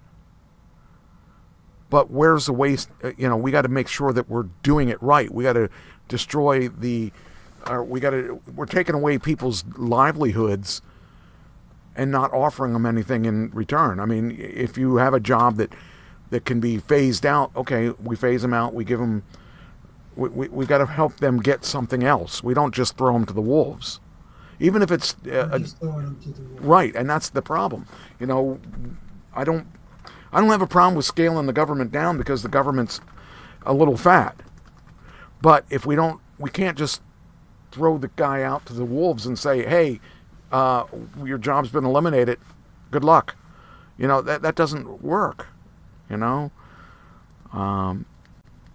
don't know. I don't know how to fix it either. I just know that it's wrong in what's being done. And that's something I can't reconcile in my head because I don't know how to fix it. Something I left out about Venezuela is there is a suspicion of the real reason Trump's down there. Okay. They think Venezuela has the largest oil field in the world. Really? Yes. And Trump wants the oil. They're in private, behind the scenes negotiations to allow Exxon and Shell and Gulf to go in there and put in oil fields in Venezuela to keep them from sending their oil to other communist countries and send it to the United States. So, okay. Is it true? I don't know. But that is what was reported today. That is why Trump's down there. Trying to scare the government into leasing the oil fields to the United States. Okay. Interesting. Interesting is right. Yeah. It does make sense to me to a certain degree, though. It's why all of a sudden is this particular place important, you know? I don't know.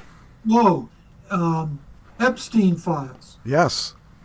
Okay, it's in the news. I don't really care about it, but it's been in the news, and the Democrats are pounding the Republicans over it. And the public is in favor of releasing the files, all of them. And Trump was resistant to it, even though he campaigned on it. Right. Of releasing the files, he has been resistant. And there are suspicions as to why he's resistant, because there are things in the files that he doesn't want people to know. So anyhow, he's losing public opinion. He's lost a bunch of Republican congressmen and senators that are going to vote with the Democrats. And so he caved. He caved, and now he says, release it. And I just saw on my phone that the Senate voted in favor of releasing the files, and the House had voted earlier today to release the files. So it's going to the president's desk, and he has said he's going to sign it. So if there's something in there against him, right, it's going to come out, except it could be redacted. You know what redacted is, right? That's where they draw the black lines over names and things. He could have his stuff redacted, and so no one would ever know. But I bet you if something's against Bill Clinton, it won't be redacted. Right. Oh, man. That's...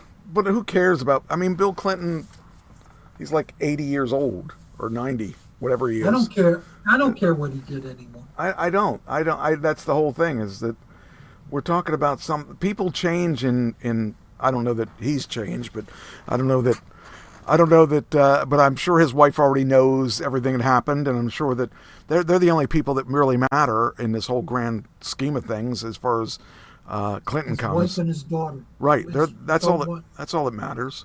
And at this point, who's going to go after Clinton? You know, we all knew he cheated on his wife. I mean, that's not a big deal. That's just we all know he was a womanizer. We all know he's a womanizer. Yeah, and, those are just points in his favor, you know. I don't know. I just think that let's talk about it. You know, we're worried about somebody doing their job. Let's get down to the brass tacks. I mean, it's okay. So if someone did something wrong, we're talking about. It's not like it was yesterday.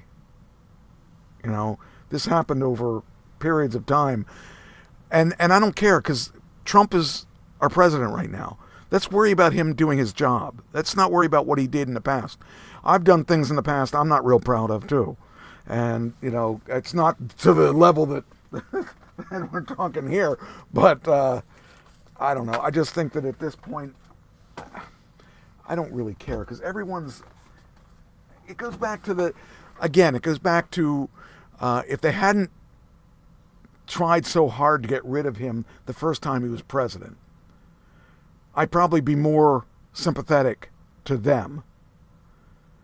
But because they worked so hard that kept him from doing his job last term, This term, he's getting things done. I want to get things done. I want to see things better. And if it comes right down to the fact that he,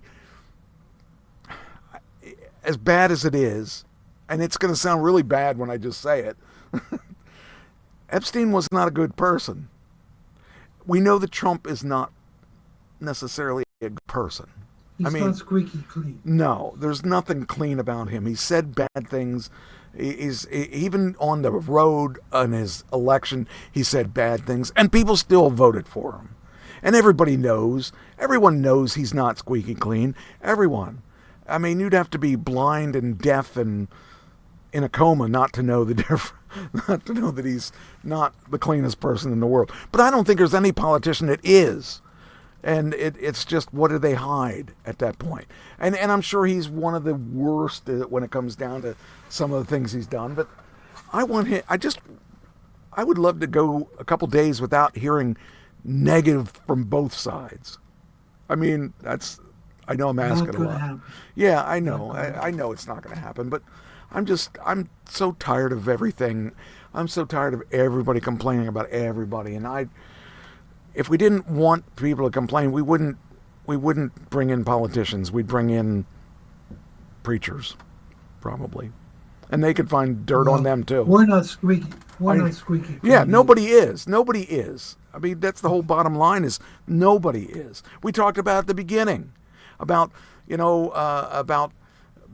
say being a Christian or being accepted, and nobody is. No matter how hard you are. Trying, you're not going to be perfect, and nobody is. And I don't think politicians even come close to I don't think there's any politicians that come close to doing perfect good stuff. And so I just wish that they would just stop. I don't know. Surveying pastors, there's been for 20 years they've been surveying pastors about pornography. 55% of pastors have viewed pornography. Well, it's one thing to have viewed it, but currently viewing. In other words, when you're a child or when you're an adult or early. No. This is why they've been pastors. What is why they've been pastors? Viewing pornography while they've been pastors. I mean, and most of them are men. Now they're human. That's what I was getting at. That they're men, and men are not squeaky clean. Women have a better chance of not watching porno, but even women watch. They just don't tell us about it. That's the bottom line. So, putting pastors in office isn't always good either. Yeah, I don't think anybody should be in office. I think the office should be run by AI. There you go. That's what's going to happen eventually. It's going to be like the Jetsons. Corporations are running the... So, I don't know. That's bad. It's bad. Life's depressing. Let's talk about rock and roll. Wait, before we do that, I got two other things that I do want to bring up. First off, I want to... the last penny was made. We will not make any more pennies. Last one, no more pennies. Yep, no more pennies. Pennies are all gone. I wonder how that's going to work, though, when it comes to taxes. Well, I mean, most of the things are done on credit card anyway, so we don't really... Well, you're not going to see $5.99, Yeah. Well, you will, because everything's done on credit anyway. So, and the other thing I want to make sure I mention is that Purdue is a pharmaceutical company. They make opioids. They make the things that killed Pam. They make fentanyl patches. They make all the really nasty, evil drugs. They've been in court for as long as, since Pam died. And I have a lawsuit with them. I probably am not going to see a whole lot because Purdue's in bankruptcy court. They're trying to determine how to get through they're not going to survive as a corporation. They're going to be bankrupt and all that. But I don't even care if I get money because I just want to see them go. I want them. I mean, that's the best I can get for seeing them kill Pam. Now, Pam obviously took the stuff, so that's part of the problem, but if it wasn't available to her, and it's funny because she was getting morphine at home. They were giving her morphine tablets at home. They were giving her fentanyl patches at home. They were, all these really powerful meds that, you can't get them as easily as they could back when she was alive, but, and I got not, But Mike, they were telling her it would help her. Yeah. Yes. It's not her fault. And it wasn't her fault either that that Johnson & Johnson, and this is Johnson & Johnson, I want to see them go too, gave her these meds that when she went for her operation, when she went for her, to have her tubes tied and all that stuff, they screwed her up with this Energel stuff, and that ended up spinning her out of control and turned her into, it really eventually turned her into a druggie. She had 3 major accidents in cars in 3 years, and at that point I didn't want her driving anymore.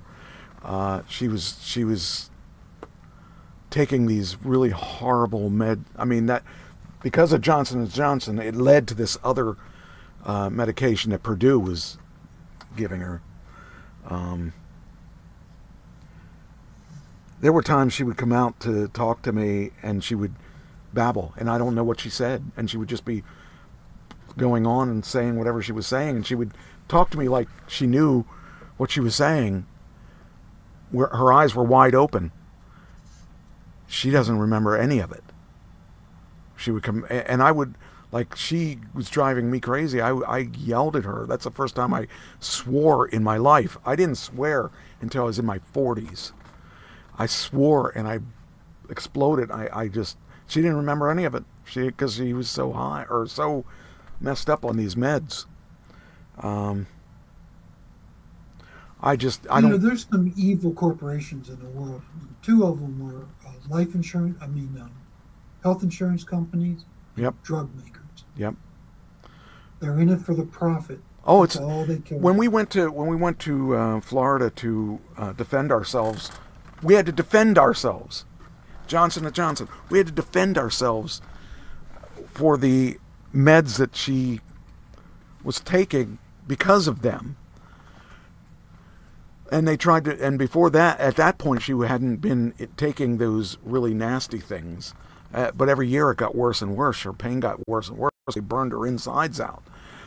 And they tried to make us look like the bad people. They had we walked into that room and there were lawyers on 2 sides of this whole room. And we had ourselves, and they tried to make us look like we were the bad people, like we were the problem.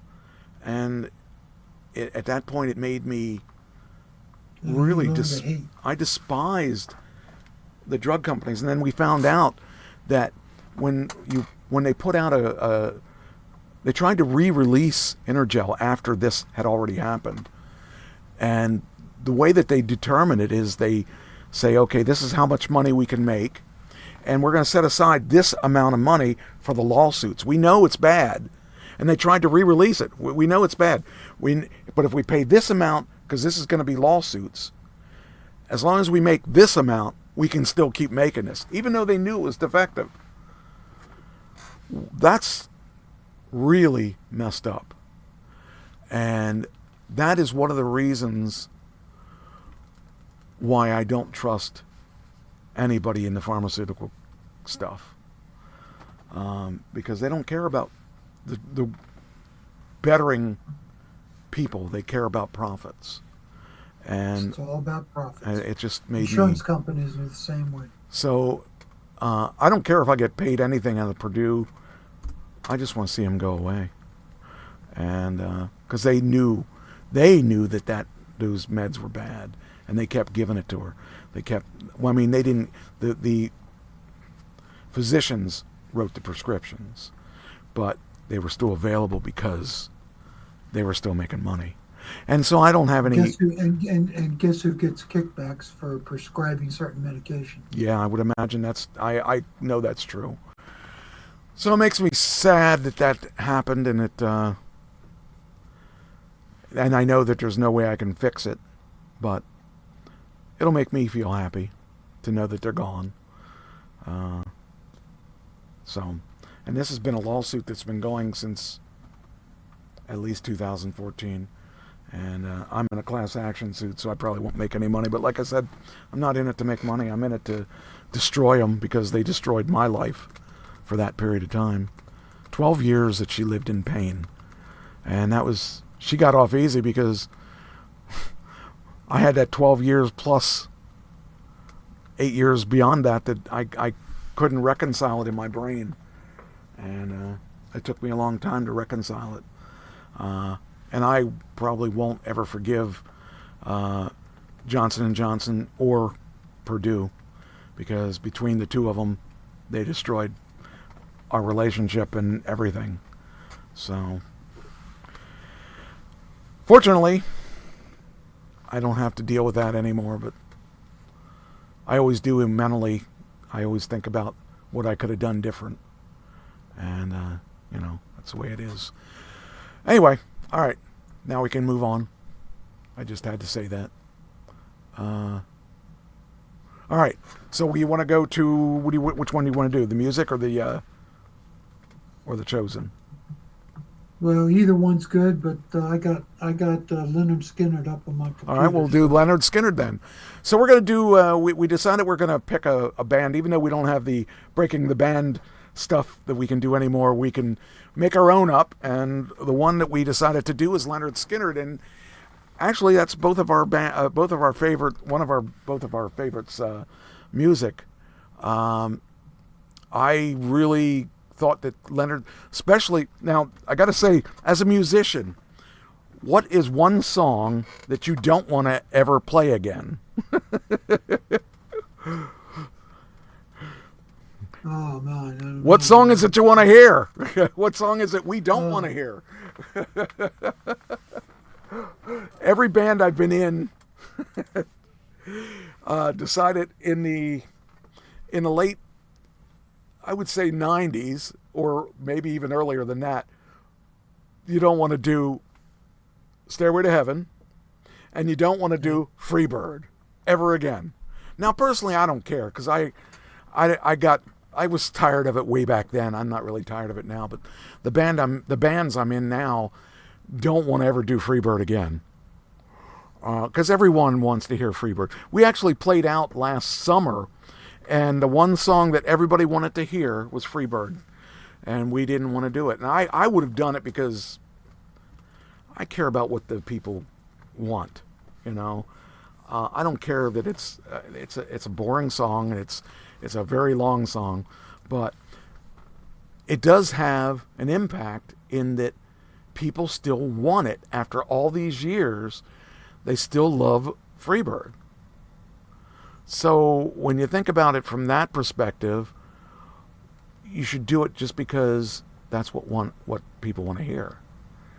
But if you're a musician, a lot of people don't want to do that song.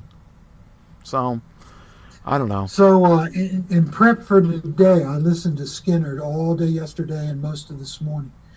And the song I most look forward to is Freebird. Everyone does, because it is a good song. And I even admit... Well, not everybody has three guitars playing at the same time. But you can do it with one. You can do that song without three guitars.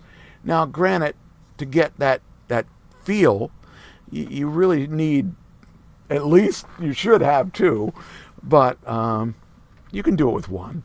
And the thing is, it's the passion that's behind it that sells that song. And I don't know, just some people just refuse to do it because it's Freebird.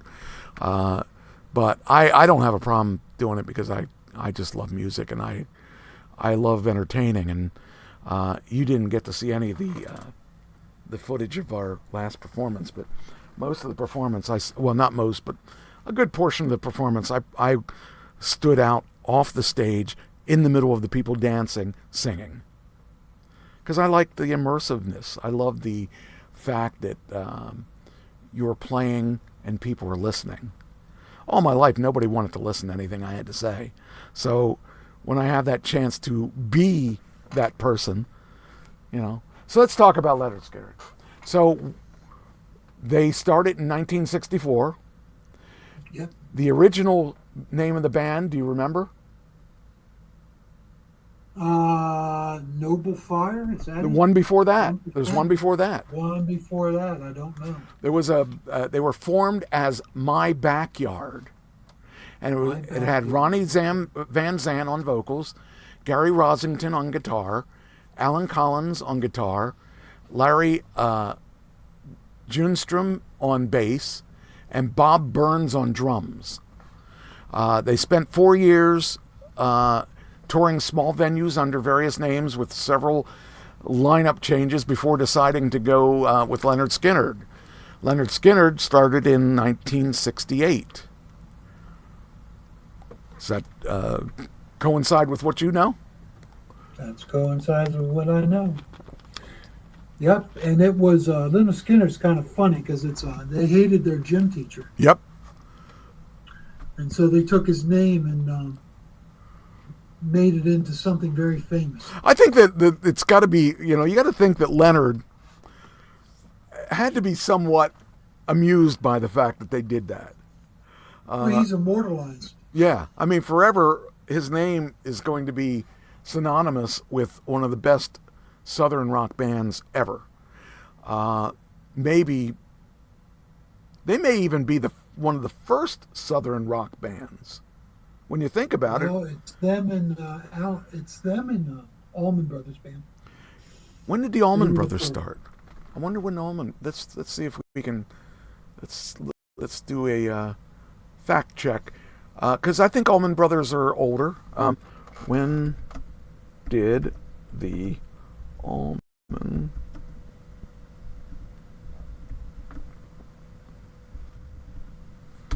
Let's find out. 1969. They were actually early. Were they the same? Oh, they were both around the same time. Both around. I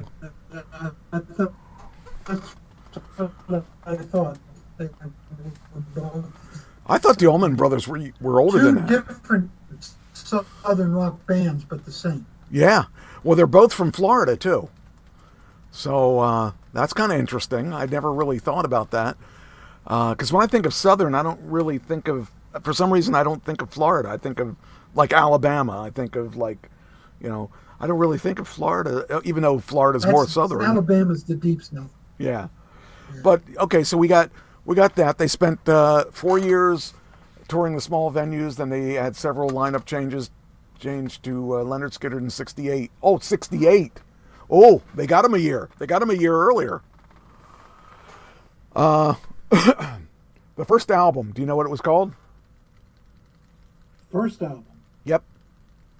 Okay. I have Lynyrd Skynyrd. Yes, that is exactly right. Ding, ding, ding. Ding, ding, ding. That's the first album. Free Bird and Simple Man. My favorite album is Lynyrd Skynyrd. Okay.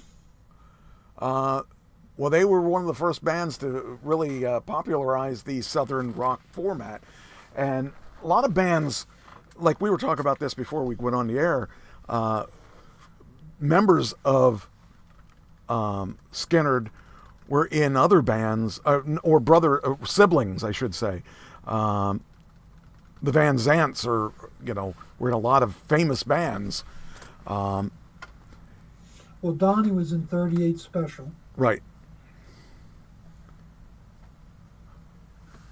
It says here. Well, that's a different thing. Okay, it says here. There's Ronnie, there's Donnie and Johnny, right? Ronnie, Donnie, and Johnny. Yeah.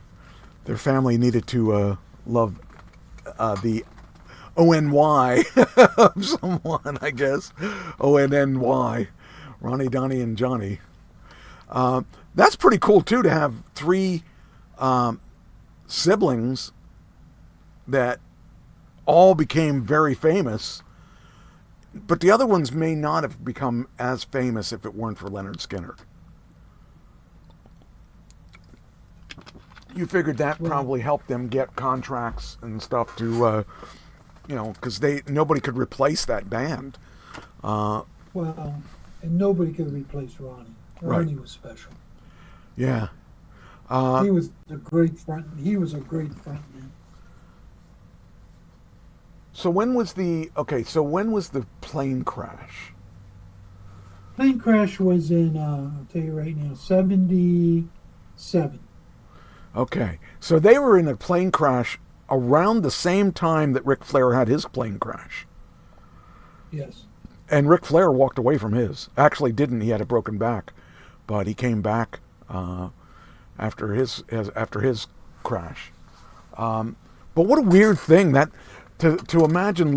Could you imagine losing your, like, if you're the only guy that lived? How many died that day? 3. 3 died.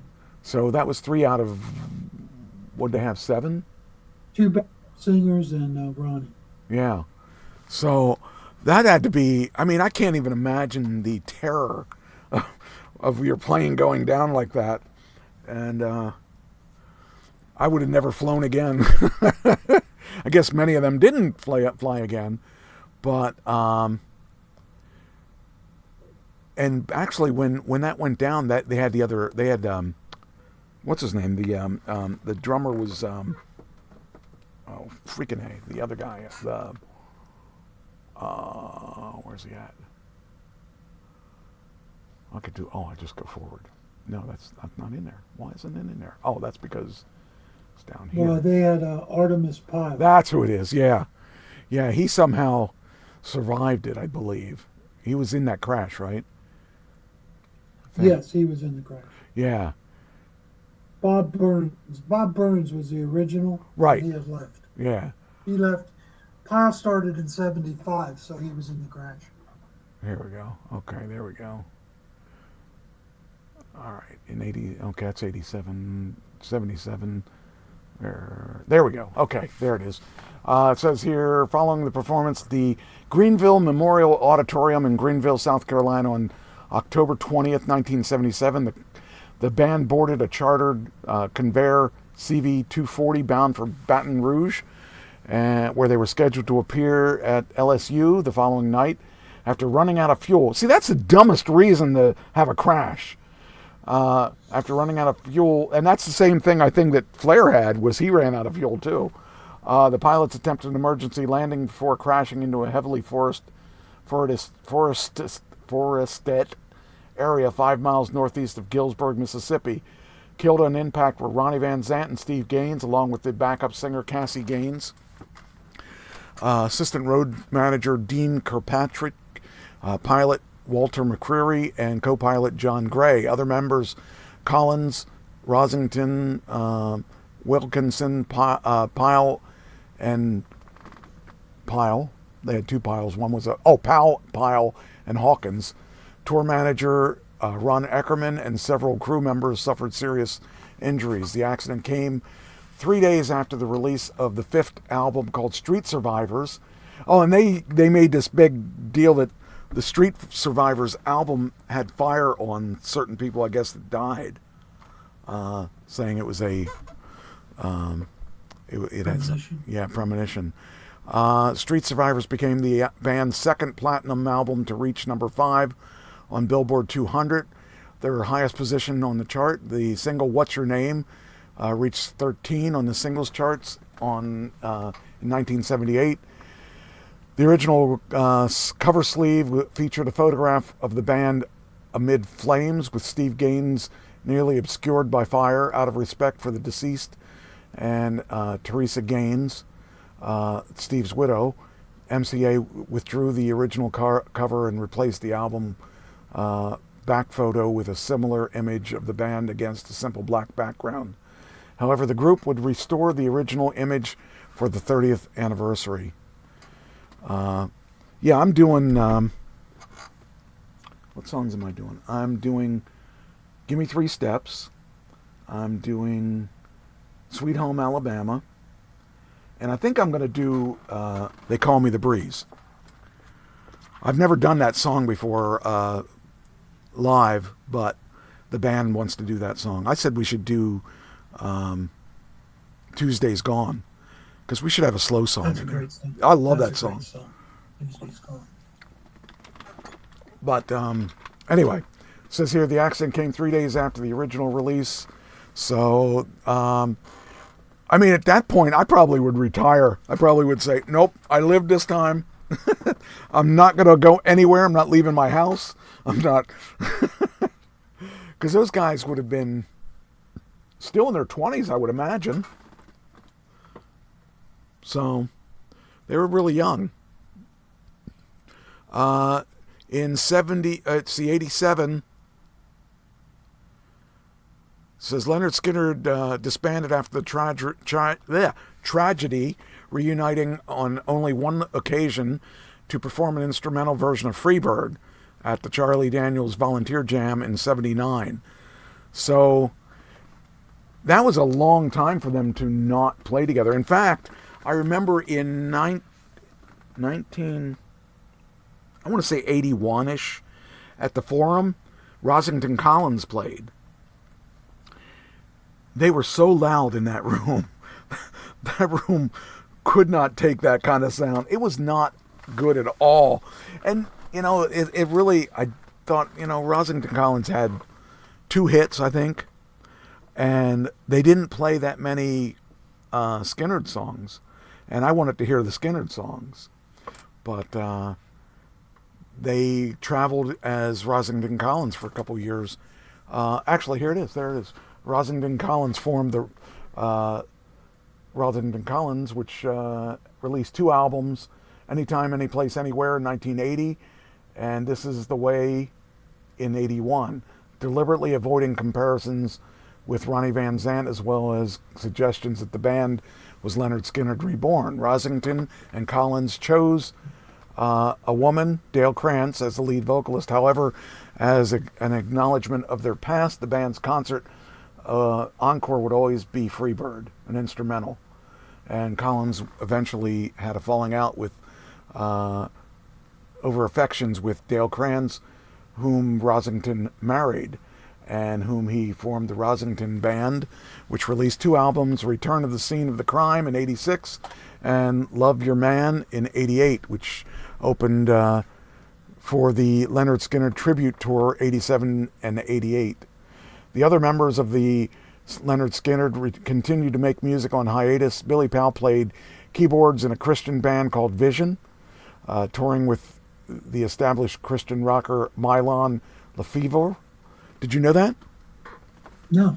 During Vision's concerts, Powell trademark keyboard talent was often spotlighted when he spoke about his conversion to Christianity after his near-fatal plane crash. Powell formed the Artemis Pyle Band in 82, which occasionally featured the former Honkettes, JoJo Billingsley and Leslie Hawkins, and released one MCA album called APB in 1980.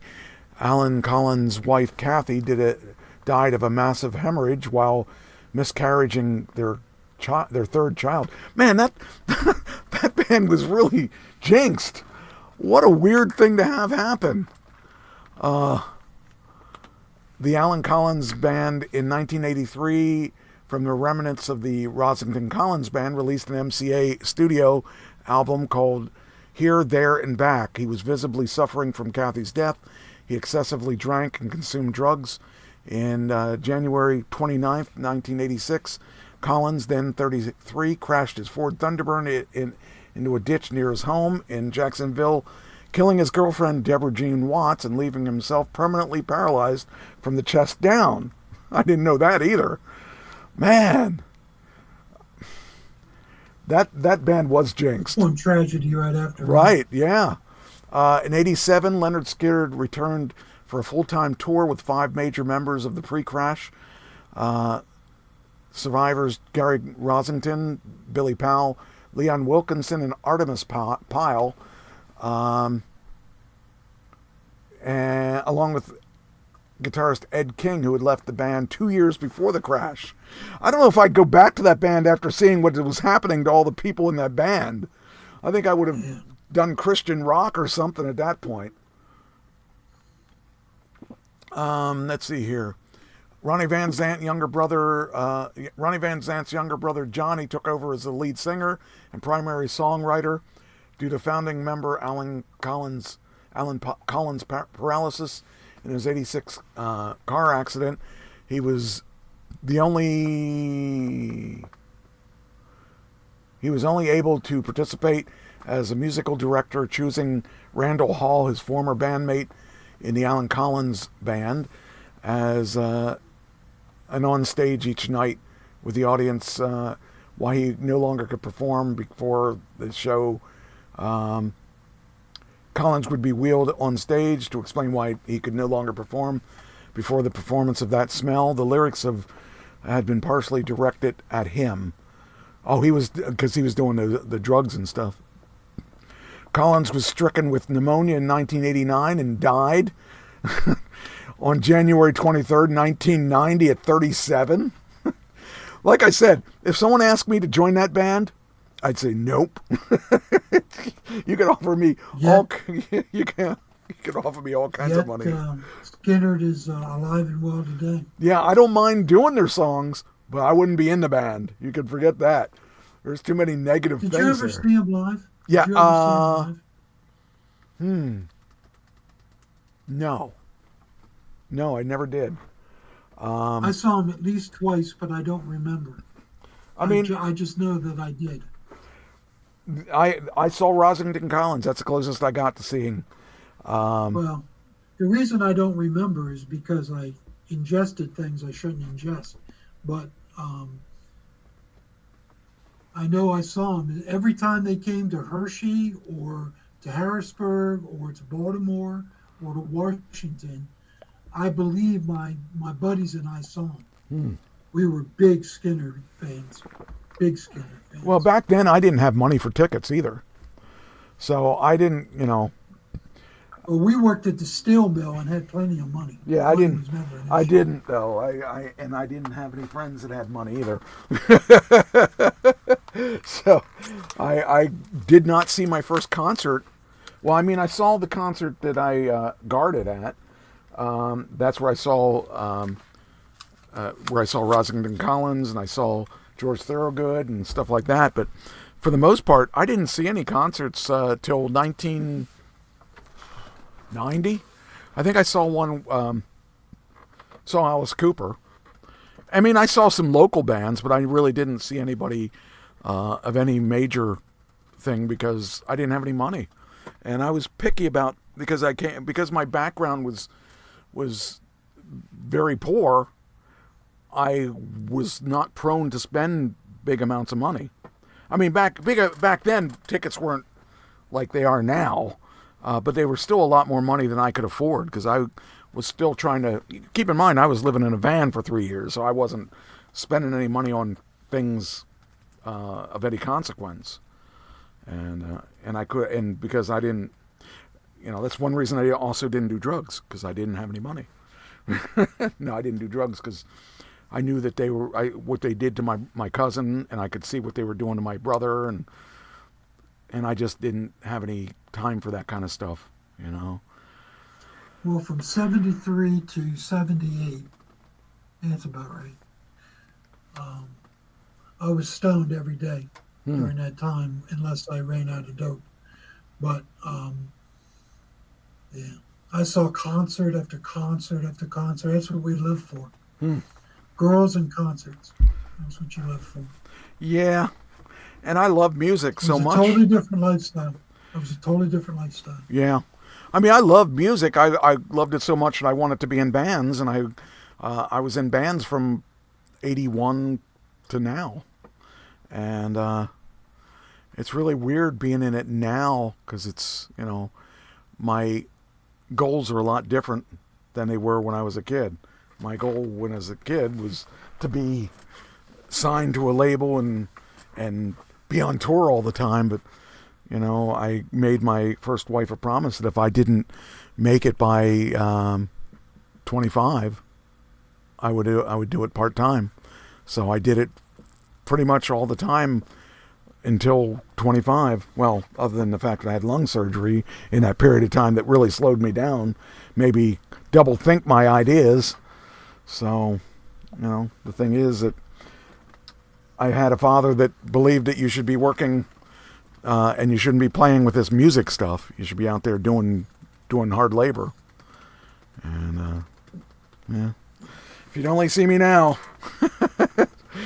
So, you know, the Beatles. My first group was the Beatles. Yep. And I wanted to be McCartney, and so I bought a guitar.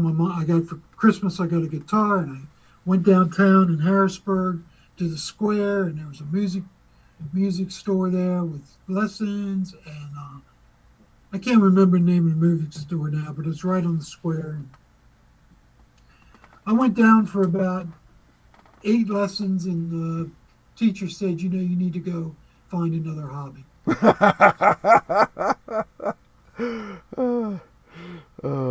So that'll tell you where my talent lay. Non-existent. Yeah, I understand that. That's funny. It's not funny if you're you, but it is funny. It crushed me. Oh, I'm sure, because I if someone said that to me, well, I'm sure people have said that to me, and I probably just didn't listen. So, but yeah, a lot of people want the dream of being that star, but there's a lot of work involved in being that, and people don't realize the hours. You know, you figure the hours I've spent in the past, let's say just since Ken died, practicing with different bands. I mean, the amount of time we're going to get paid. For the job in December that I just got, I'll get $100 for playing 3 hours. That's horrible. That's really not very good pay in today's world. In yesterday's world, that was pretty good pay. I mean, back in 1980, actually in 1980, I was probably getting $50, maybe $25 for nights for playing for 4 hours, you know. So it's not going to make you wealthy unless you get a contract or get kind of sponsorship or something to make it. But, you know, you got to really love it. But you're not doing it for the money. No. I don't do it. I've never done it for the money. I've done it for the satisfaction of being able to do something like, you know, I've always wanted to be a star, and I never really reached that star, but it's okay, because just the the thing is, when you look out over the audience, you know what it is it's a control thing. It really is a control thing.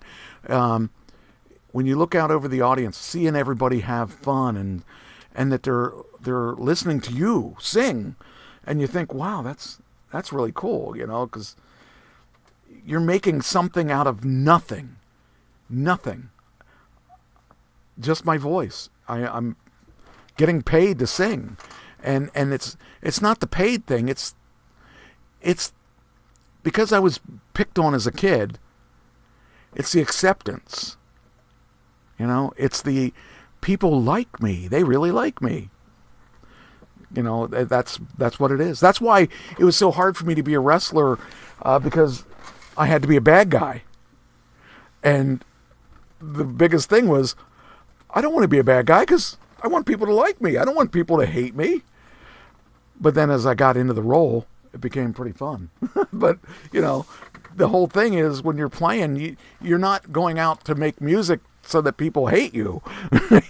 You're going out because they listen to your music and you know. You don't want booed off stage. No, I don't. I don't want them using that soundtrack on the Jetsons. so it just is the entertainment vision. You know, I always want it to be like when I was 5, I loved Elvis because my mom played the records over and over again. And I wanted to be Elvis. I wanted to be that guy that had control of the audience. He had control of his life. And that was the dream, was to have control of my life. Well, I guess I won that. But I didn't make a ton of money playing music, but I got to do it. And it's not about the money. It's never been about the money. It's always been about just wanting to play and have people say, "Oh, you really sounded good." You know, that's what it was. That's what it was. And now I did Highway Star. I got a good version of me doing Highway Star, me doing Led Zeppelin. Those are things that I never in my wildest dreams thought I'd be doing. You know, things like those they're really high and hard to sing, but it's in my range. I can do it now. So anyway, Queen. I can do. We're actually talking about doing some Queen. Yes, actually, I did an audition for a Queen song with a Queen song. It was Tonight I'm gonna do. I can't remember the name of the song, but it actually went really well. I couldn't believe I could sing it. Actually, it was a good song. But yeah, I like. We're actually talking about doing a Queen song in the one band, and I'm excited about it. See, the thing I want to do now, that's as an older musician, I think the goal that I have is that I don't want to do the same songs everybody else is doing. I want to do a little more obscure songs. We're doing a little Aerosmith. There aren't a lot of bands that are doing Aerosmith, and we're doing 3 Aerosmith songs. And I'm excited about it because I sound good in them. I just, when I was younger, I don't think I could have sang those songs. So I don't know. It's fun though. All right, back to, I want to make sure I have, okay, if we want to do The Chosen, we're probably going to have to wrap this up with this. Well, just to let you know that when Ronnie died, I kind of stopped listening to Zepp. I mean, not Zepp, Skynyrd. I really liked the first 6 albums. So they had so many hits on those albums too. They had hit after hit after hit, and it's like a lot of bands sound the same on every song. They do not sound the same on every song. They had a lot of quality musicians, a lot of people that died young, and that band was filled with tragedies, one after another. Anyone associated with that band had a bad issue. I mean, paralysis, wives dying, just lots of things with that band. I've never seen so many issues with a band. It's sad. I would have loved to have been able to play in that band, but not with what they went through. Oh man, Billy Powell died of a heart attack, suspected heart attack at 56 in 2009. I mean, all these guys died of sad things. It would just, what band has had as many people with really bad issues like that? And they weren't all drug related. It isn't like they died in old age. Right. None of these guys died of. I think the one guy died at 56. Most of these guys never made it nobody probably made it into their 60s. It says here, let's see, this guy here died of the bass player Evans died at 48 of cancer in 2009. So he was an original member, I would imagine, because they would have been older than us. I just think that it's just really a sad a sad reason to see all these guys die. Rosington I'm thinking Rosington probably died older than the rest of them, because I'm looking here and it says death of Rosington in 2018 to present. So I'm thinking he died, one of the older people that died. Here it is. Wait a minute. Let's see. On January 8th, said he'd no longer return. Rosington, here it is. Last founding member died March 5th, 2023. Man, it's so sad. November 2023, Dolly Parton released a cover of Freebird on her album Rockstar. That was kind of cool. Just a shame. It's just really... Oh, here's a list of when everybody died, I think. Wait a minute. Let's see here. Oh, man. They got a long list of people that died, too. Oh. Yeah, I imagine. I think half the South died with them. So... You know, one last thing I want to say about Skynyrd is they were a great live band. Yes. You know, sometimes you leave the studio and you're just not as good as your studio albums, but that wasn't Skynyrd. They were as good in live as they were in the studio. And that's the thing about a band like that, is that they're not into doing it like the studio. They're into it. When that band has people that have played for 40 some years that are left, and they believed in jamming out their songs because they knew what songs that the people liked the most. And they, like Freebird, you could play that. We used to do a 30 minute version of Freebird. And because that's a song that people wanted to hear. And they would, when they danced to that song, they would want to keep dancing, and everybody has a connection to that song. And so the thing is that the song lives forever. I want to be as free as a bird now. And this bird you cannot cage. I think it's cage. Yes. And so that's the message. The message is that, even if the members of the band died, you can't stop them. You can't stop that band from going on and on and on. And it just... Apparently there was a biopic. It's called Street Survivors. It was released in 2020. I didn't know that. I'm going to look for that. It's called Street Survivors, the true story of the Lynyrd Skynyrd plane crash. It was released in June 2020. I think I might have to look for that one. And there's another film out called If I Leave Here Tomorrow. That must be a... Oh, no, it says documentary. Yeah. So I'm going to have to look for those to watch, because I love that band, and it's such a shame, tragic story, but it led to some great music. And Give Me Back My Bullets, that was a good song. I used to love that song too. Yeah, that's unbelievable that they had that many albums, and the original band was only together a handful of years. So it's such a shame.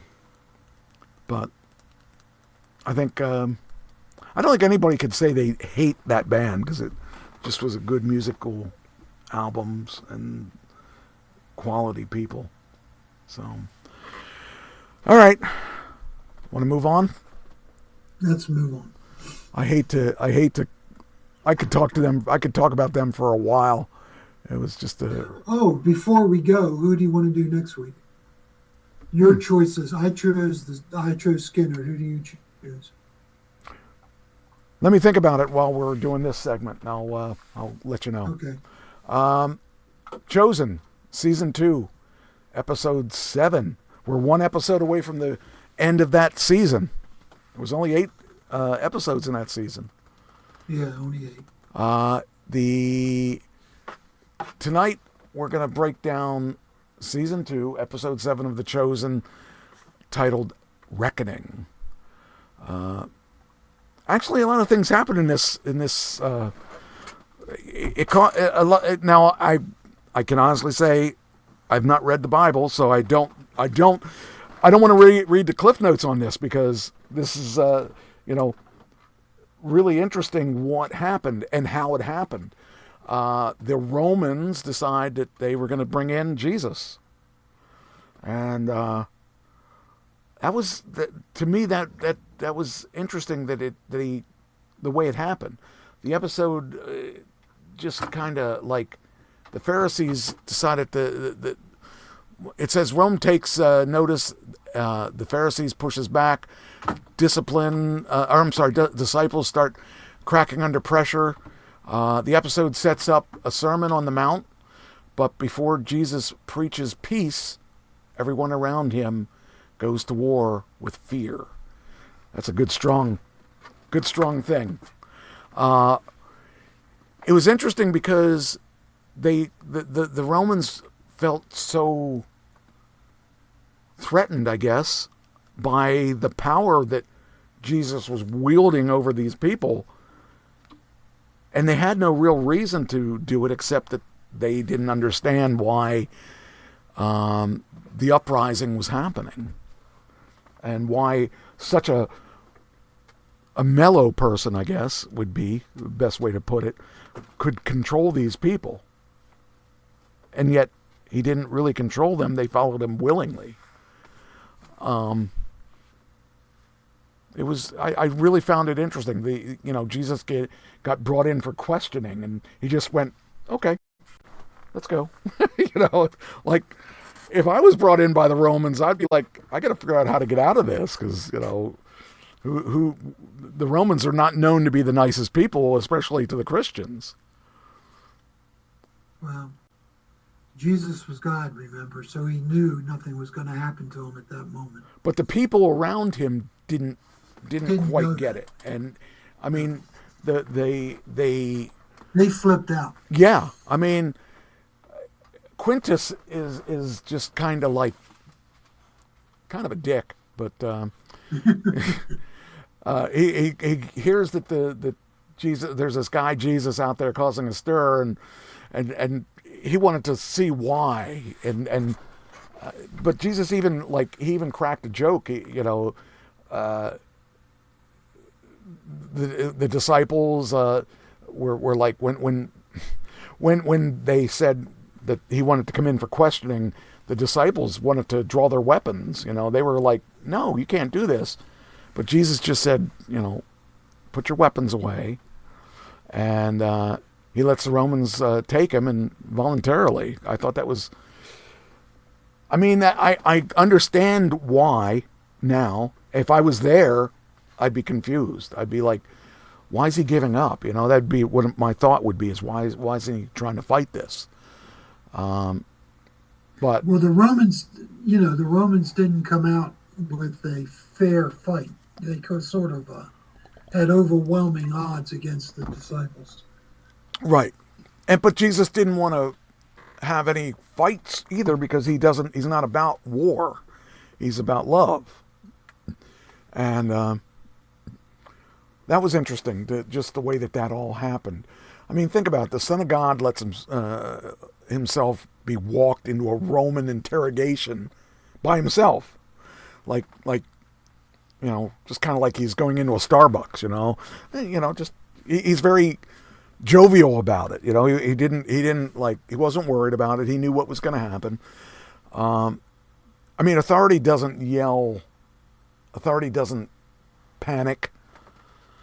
Authority stands still. I guess the Bible tie-ins, John 10:18 says, I lay my life down.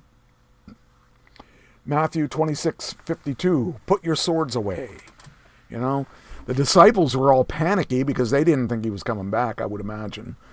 Well, they knew what happened to John the Baptist. Yes, that's right. They were scared that was going to happen. That actually was brought up too. That was brought up about your cousin John, So I understand. I kind of think if I was there, I'd be freaking out, because we may never see you again. This may be it. Because you don't see the Romans taking him and then saying, okay, you're on your own. You're okay. See ya. It's like putting 12 guys in a room with no instructions. There was chaos. There was a lot of... Matthew said, why are you afraid? Jesus wasn't really afraid, but the episode shows that Jesus doesn't fix your fear, it exposes it. But everyone there was afraid for what they anticipated was going to happen. Plus, they were fearful that they were next. Oh yeah. That would true. That's so. That's human nature. That's just human nature. The thing that I found especially interesting was when Jesus got there. The guy that was paralyzed at the water thing that that guy was there, and Tamar was there. Yes, Tamar. And the crowd the crowd was growing. People who were healed were telling their stories, and if I was one of the Romans, I would have thought witchcraft. Did they have witchcraft? Did they call it witchcraft back then? Yes. Yes. I would have said witchcraft, or this can't be real. I can't believe this guy wasn't walking for, 30 years or whatever it was, and then all of a sudden he's walking. Their testimonies were pretty good.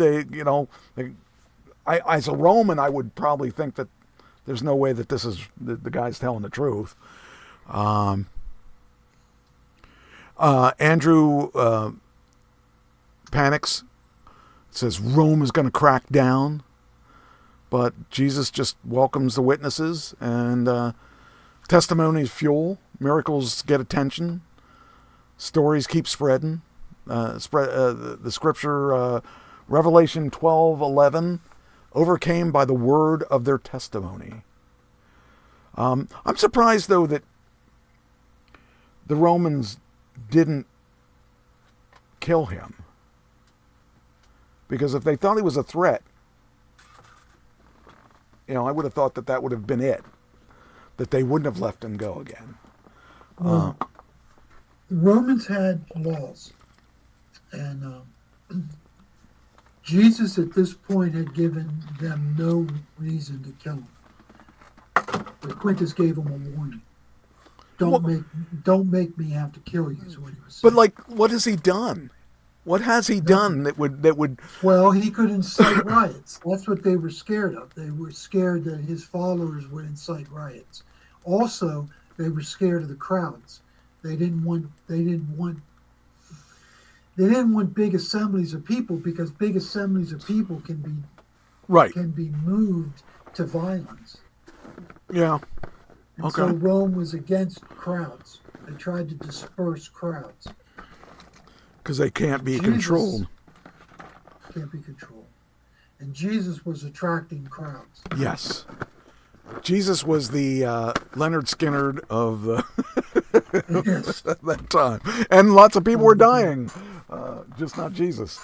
So the Pharisees were somewhat scheming.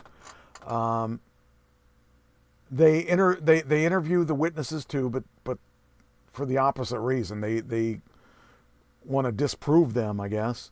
They want proof. They wanted to arrest Jesus. Yes. They want proof Jesus is dangerous or breaking the Sabbath law. The Sabbath law was what? That you can't work on Sundays or whatever? What is the Sabbath law? Can't work on Saturdays. Sabbath ran from Friday at sundown to Saturday at sundown. Because I remember the fish thing was a big deal at one point in the early days. Right, they were fishing on the Sabbath. Yeah. Not paying taxes. See, the Sadducees, the Jewish leaders were mad that they were fishing on Saturday, and Rome was mad because they weren't paying taxes. So they were both mad, but for different reasons. So the Sabbath didn't have anything. So the Sabbath didn't have anything to do with. The Romans didn't abide by the Sabbath. Correct? No, not a bit. Okay. Not a bit. Now, see, we have the Bible, and we have rules and regulations from Scripture. Right. But the Pharisees added 613 additional rules that you had to follow. 345 were things that you could do, and the rest were things that you couldn't do. And you had to memorize all 613 to make sure you wouldn't break them. Now, did they believe in a god or anything? Yes. Who? The Romans believed in like animal gods, right? They had, well, no, they had gods. They had all kinds of gods. And they had gods for war and gods for fertility, gods for planting and harvesting, gods for business, gods for travel. They had all kinds of gods. And they didn't get that the Jews were monotheistic. They believed in one God. Okay. And that was strange in the world that the Romans lived in and the cultures that they conquered. No one other than the Jews were monotheistic. None. Okay. And so the Jews were strange. Very strange. And they had all these rules and regulations. None of these other gods had rules and regulations. What you would try to do is appease them by sacrifice and giving them things to try to get them to do what you wanted them to do. And that's not a Jew. A Jew had rules to follow. Okay. To please God. So they were different, completely different people. And they were despised and looked down on by the Romans. Okay. And so Jesus was looked down on by the Romans. But they couldn't find anything to arrest him for. Right. At least they were trying to be. He didn't do anything wrong. Right. So he was. So they. Okay. It's not like they didn't believe he did miracles. It's that the miracles threatened their powers. Yes. Okay. Rome began to feel threatened by the byproduct of Jesus' teachings. Okay. Now Jesus returns and teaches prayer. After the interrogation, he comes back and he's all calm and steady and stuff. And the disciples were probably freaking out because they were like, you were with them, and it's how did you get out? Then they got ticked off. They got ticked off because Jesus didn't come directly back. He was out praying for a while. Okay. Remember, they got mad at him because he says, Andrew says, why didn't you come and tell us you were back before you went out to prayer? He had to Jesus change. says, didn't I tell you I'd be back? He had to change his pants. Yes. If I had people swinging weapons around and threatening me, I'd be scared. I'd be like, hey, let's go to a different country. Let's move on. These guys aren't worth saving.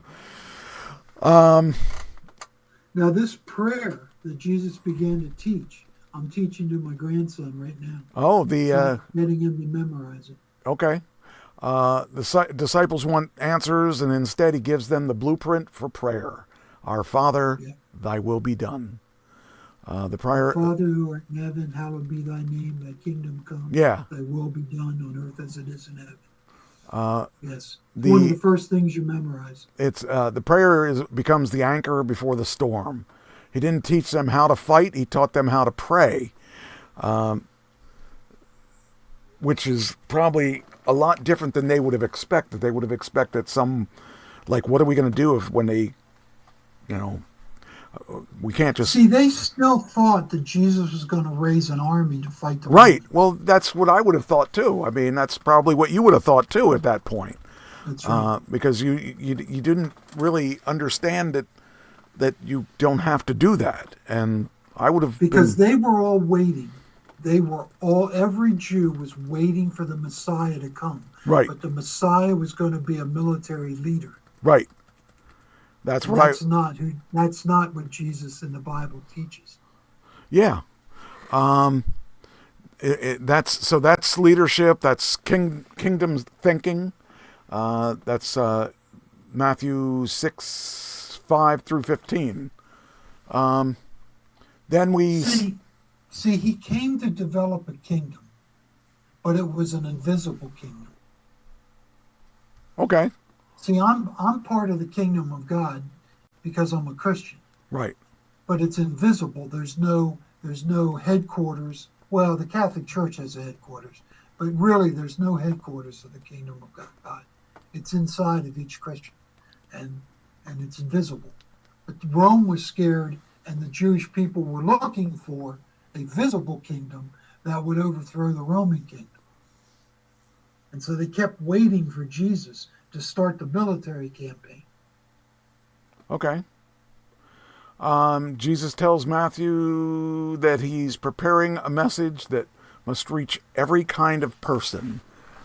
So I guess that would mean like the good people, the bad people, and everybody in between. That's right. It won't be about miracles. It'll be about truth. See, people were attracted to Jesus because of the miracles, not what Jesus was about. Yes. That's... People, you know, there's a whole strain of Christianity that teaches prosperity and health. And people are attracted to the fact that God's going to be this banker that's just going to give you money. Right. Yeah. People are attracted to things. They're not attracted to true Christianity. They're attracted to the benefits of Christianity. In other words, it's like a country western song, right? People come to Jesus because they get their dog back, their gun back, their truck back, their girl back, their job back, right? So that's what the attraction is. But that's not, Jesus teaches that there's going to be persecution and tribulation and trials, and you got to stay faithful to the hard part. He'll walk with you through the hard part, but he's not going to take the hard part away from you. Life happens, and he's just there to walk through that life with you. Right. So you're not alone. And that's a hard sell. As a pastor, that's a hard sell. You don't get big churches when you preach that stuff. So, this episode is a deep breath before the big speech. This is truth is what changes hearts, not special effects. Bible verse Matthew 5-7. I don't know what that is. And then episode 7 is a pressure cooker. The Romans, the Pharisees, the disciples, everyone's forced to face who they really are. So they're all even though they're all different segments, they're all looking at the same thing, the same piece of the pie. And the next episode is probably going to be, I'm thinking it's the Sermon on the Mountain that we're going to talk about. He drops the blueprint for whatever the new kind of humanity is supposed to be. He invites listeners to watch it or whatever with this perspective. So, did you also get where one Pharisee, they were talking about there's women in the group? There's all kinds of prejudices going on. The Jews were prejudiced against the Samaritans. They were prejudiced against Gentiles. They were prejudiced against women. The one scene was they asked Tamar to give a witness, a testimony. And the one guy said, well, women aren't valid, their testimony is not valid. Oh, yeah, okay, I remember that. Yeah. There was all kinds of prejudice going on, and Jesus was infuriated by this. Because there's no prejudice in true Christianity has no prejudice. Okay. Okay? A lot of people in Christianity are prejudiced, bigoted people. Yes. But true Christianity has no prejudice. Yeah. Well, I mean, actually, I'm looking forward to seeing the next episode to see what's going on. So that'll be fun to watch. But that turned out, that episode went by like that. It went by pretty quickly. And it was 72 minutes long. It was one of the long ones. Really? I didn't even feel that. I felt like that was it. I felt like I just watched it. I felt like it was over as quick as I watched it, you know. But yeah. Well, it had a lot of action, which some episodes are more contemplative and don't have a lot of action. This one had a lot of action. Okay. It's really weird because when I think about it, that period of time, the second season, this all happened within a short period of time, I would imagine. Yes, there's not a lot of time going by here. Yeah. So I'm thinking that it's going to be. Well, we'll see what happens. I'm actually anxious to see what's going to happen next. So it's well written. It's like it was written by a god or something, but yeah, it was pretty good. I really was. I was captured by it, and I had to take one last thing, Mike. The disciples, right? They're heroes. They're the heroes of the faith. Some of them. But they're human beings. Our heroes in Christianity are flawed human beings. Yeah. Right? They're not superheroes. Right. They're flawed. Yeah. Yet Jesus uses us anyhow, which is amazing.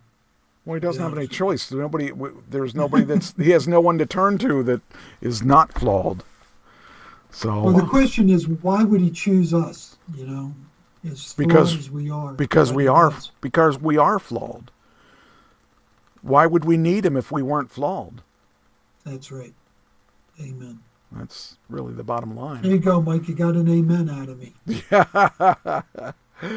Well, I think it works pretty good. I mean, we get into the devil worshipping music, and then we talk about the the redeeming part. Yeah. We're well rounded, right? Yes, we are. We talk about anything, but that's the thing about the show is we can talk about anything under the sun, and it fits in the format because there is no official format, and that's one thing I always liked about the show is that there's nothing really off limits. So it's a good show, Mike. It's a good show. I enjoy myself. Yeah, I thought it was. It's been pretty good. I'm glad we got back into the music and the Christianity thing, so that we can still reach that segment that we may not have normally reached either one. So it's good to be able to have that. So let's surprise our viewers next time listeners next time with what music group we're going to do. Let's keep deciding. Let me think about this a second here. Because we've talked a lot about different types of bands. And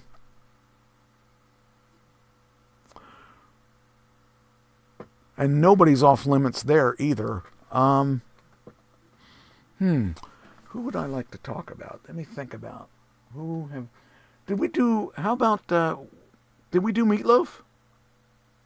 No, we didn't. Let's do Meatloaf. Meatloaf would be a good one because he's got a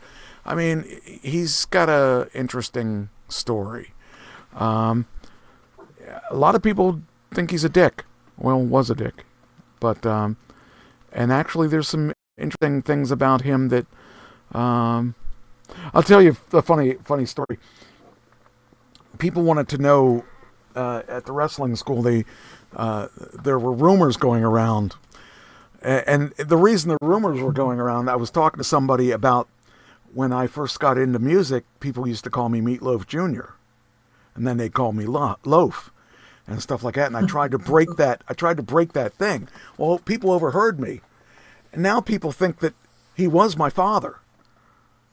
Because all they heard was that, that I was named after him. And so people think that he was my father. I might play that up a little bit because if they're gonna give me this, they're gonna throw me the ball to me. I'm gonna play it. So all publicity is good publicity. Well, I don't know if you know this or not, but Vital Idol, the TV show that I wrote, I have Meatloaf as my father, and that I changed my name because I didn't want to be associated with him. That was a storyline that I wrote. And I might end up playing that storyline out just for fun. So I'll keep you up to date on that. But that's the thing is, on the other shows that I have written, I've played the name Mike. I've been Mike on all of them. And I explained Mike Trash where he got his name. on the one episode. That my family, my name on the one episode is Mike Mann, but is spelled Manne, and my middle name, my parents named me Trash, the middle name, as a joke, Mike Trash Man. But I won't go by that, because I say it's not man, it's Monet. But that's a storyline that I wrote a long time ago, and I'm going to stick with it. You now have I have now said... That's pretty good. Oh, Christine said I've now said Dick 2 times. Now it's 3. I meant Richard. I didn't mean Dick. I mean 4 times. What's your limit, 5? I don't know. I don't think I have a limit. I think I can OD on dicks. I mean, no, I don't want that. That sounds terrible. Richards. So, anyway, yeah, that's it. All right. Anything else you want to say? Good show. We're going to actually finish on time. That's kind of weird. On time, finish our time, no technical difficulties. I know. That's amazing. And next week you're going to be here. That's right. That's going to be fun. In studio. Yeah. So I got to make room for you. But I you. won't be able to see unless you get some work. I know. I got these monitors I got some monitors that are smaller. What I'll probably do, I'll probably just I'll make room. I'll figure out. I got to figure out what I'm going to do. I got all this equipment laying around here that I'm trying to swap things out and make things work better. And I think I've got to the point where it's sounding pretty good. So, yeah, I got to make some room for some of the stuff. Anyway, all right. I guess it's time to go then. I am very happy with the way that this went. This went really well. Okay, get this back. I need this. Oh, there we go. And I think I even have it set up ready to go. Look at this. I got the outro ready to go. And yeah, this is working out. I think. Maybe it is. Maybe it isn't. All right, what happened here? Oh, I got to push the play. That's it. There we go. All right. I'll see you guys next week, and glad you checked in, and we'll see you later.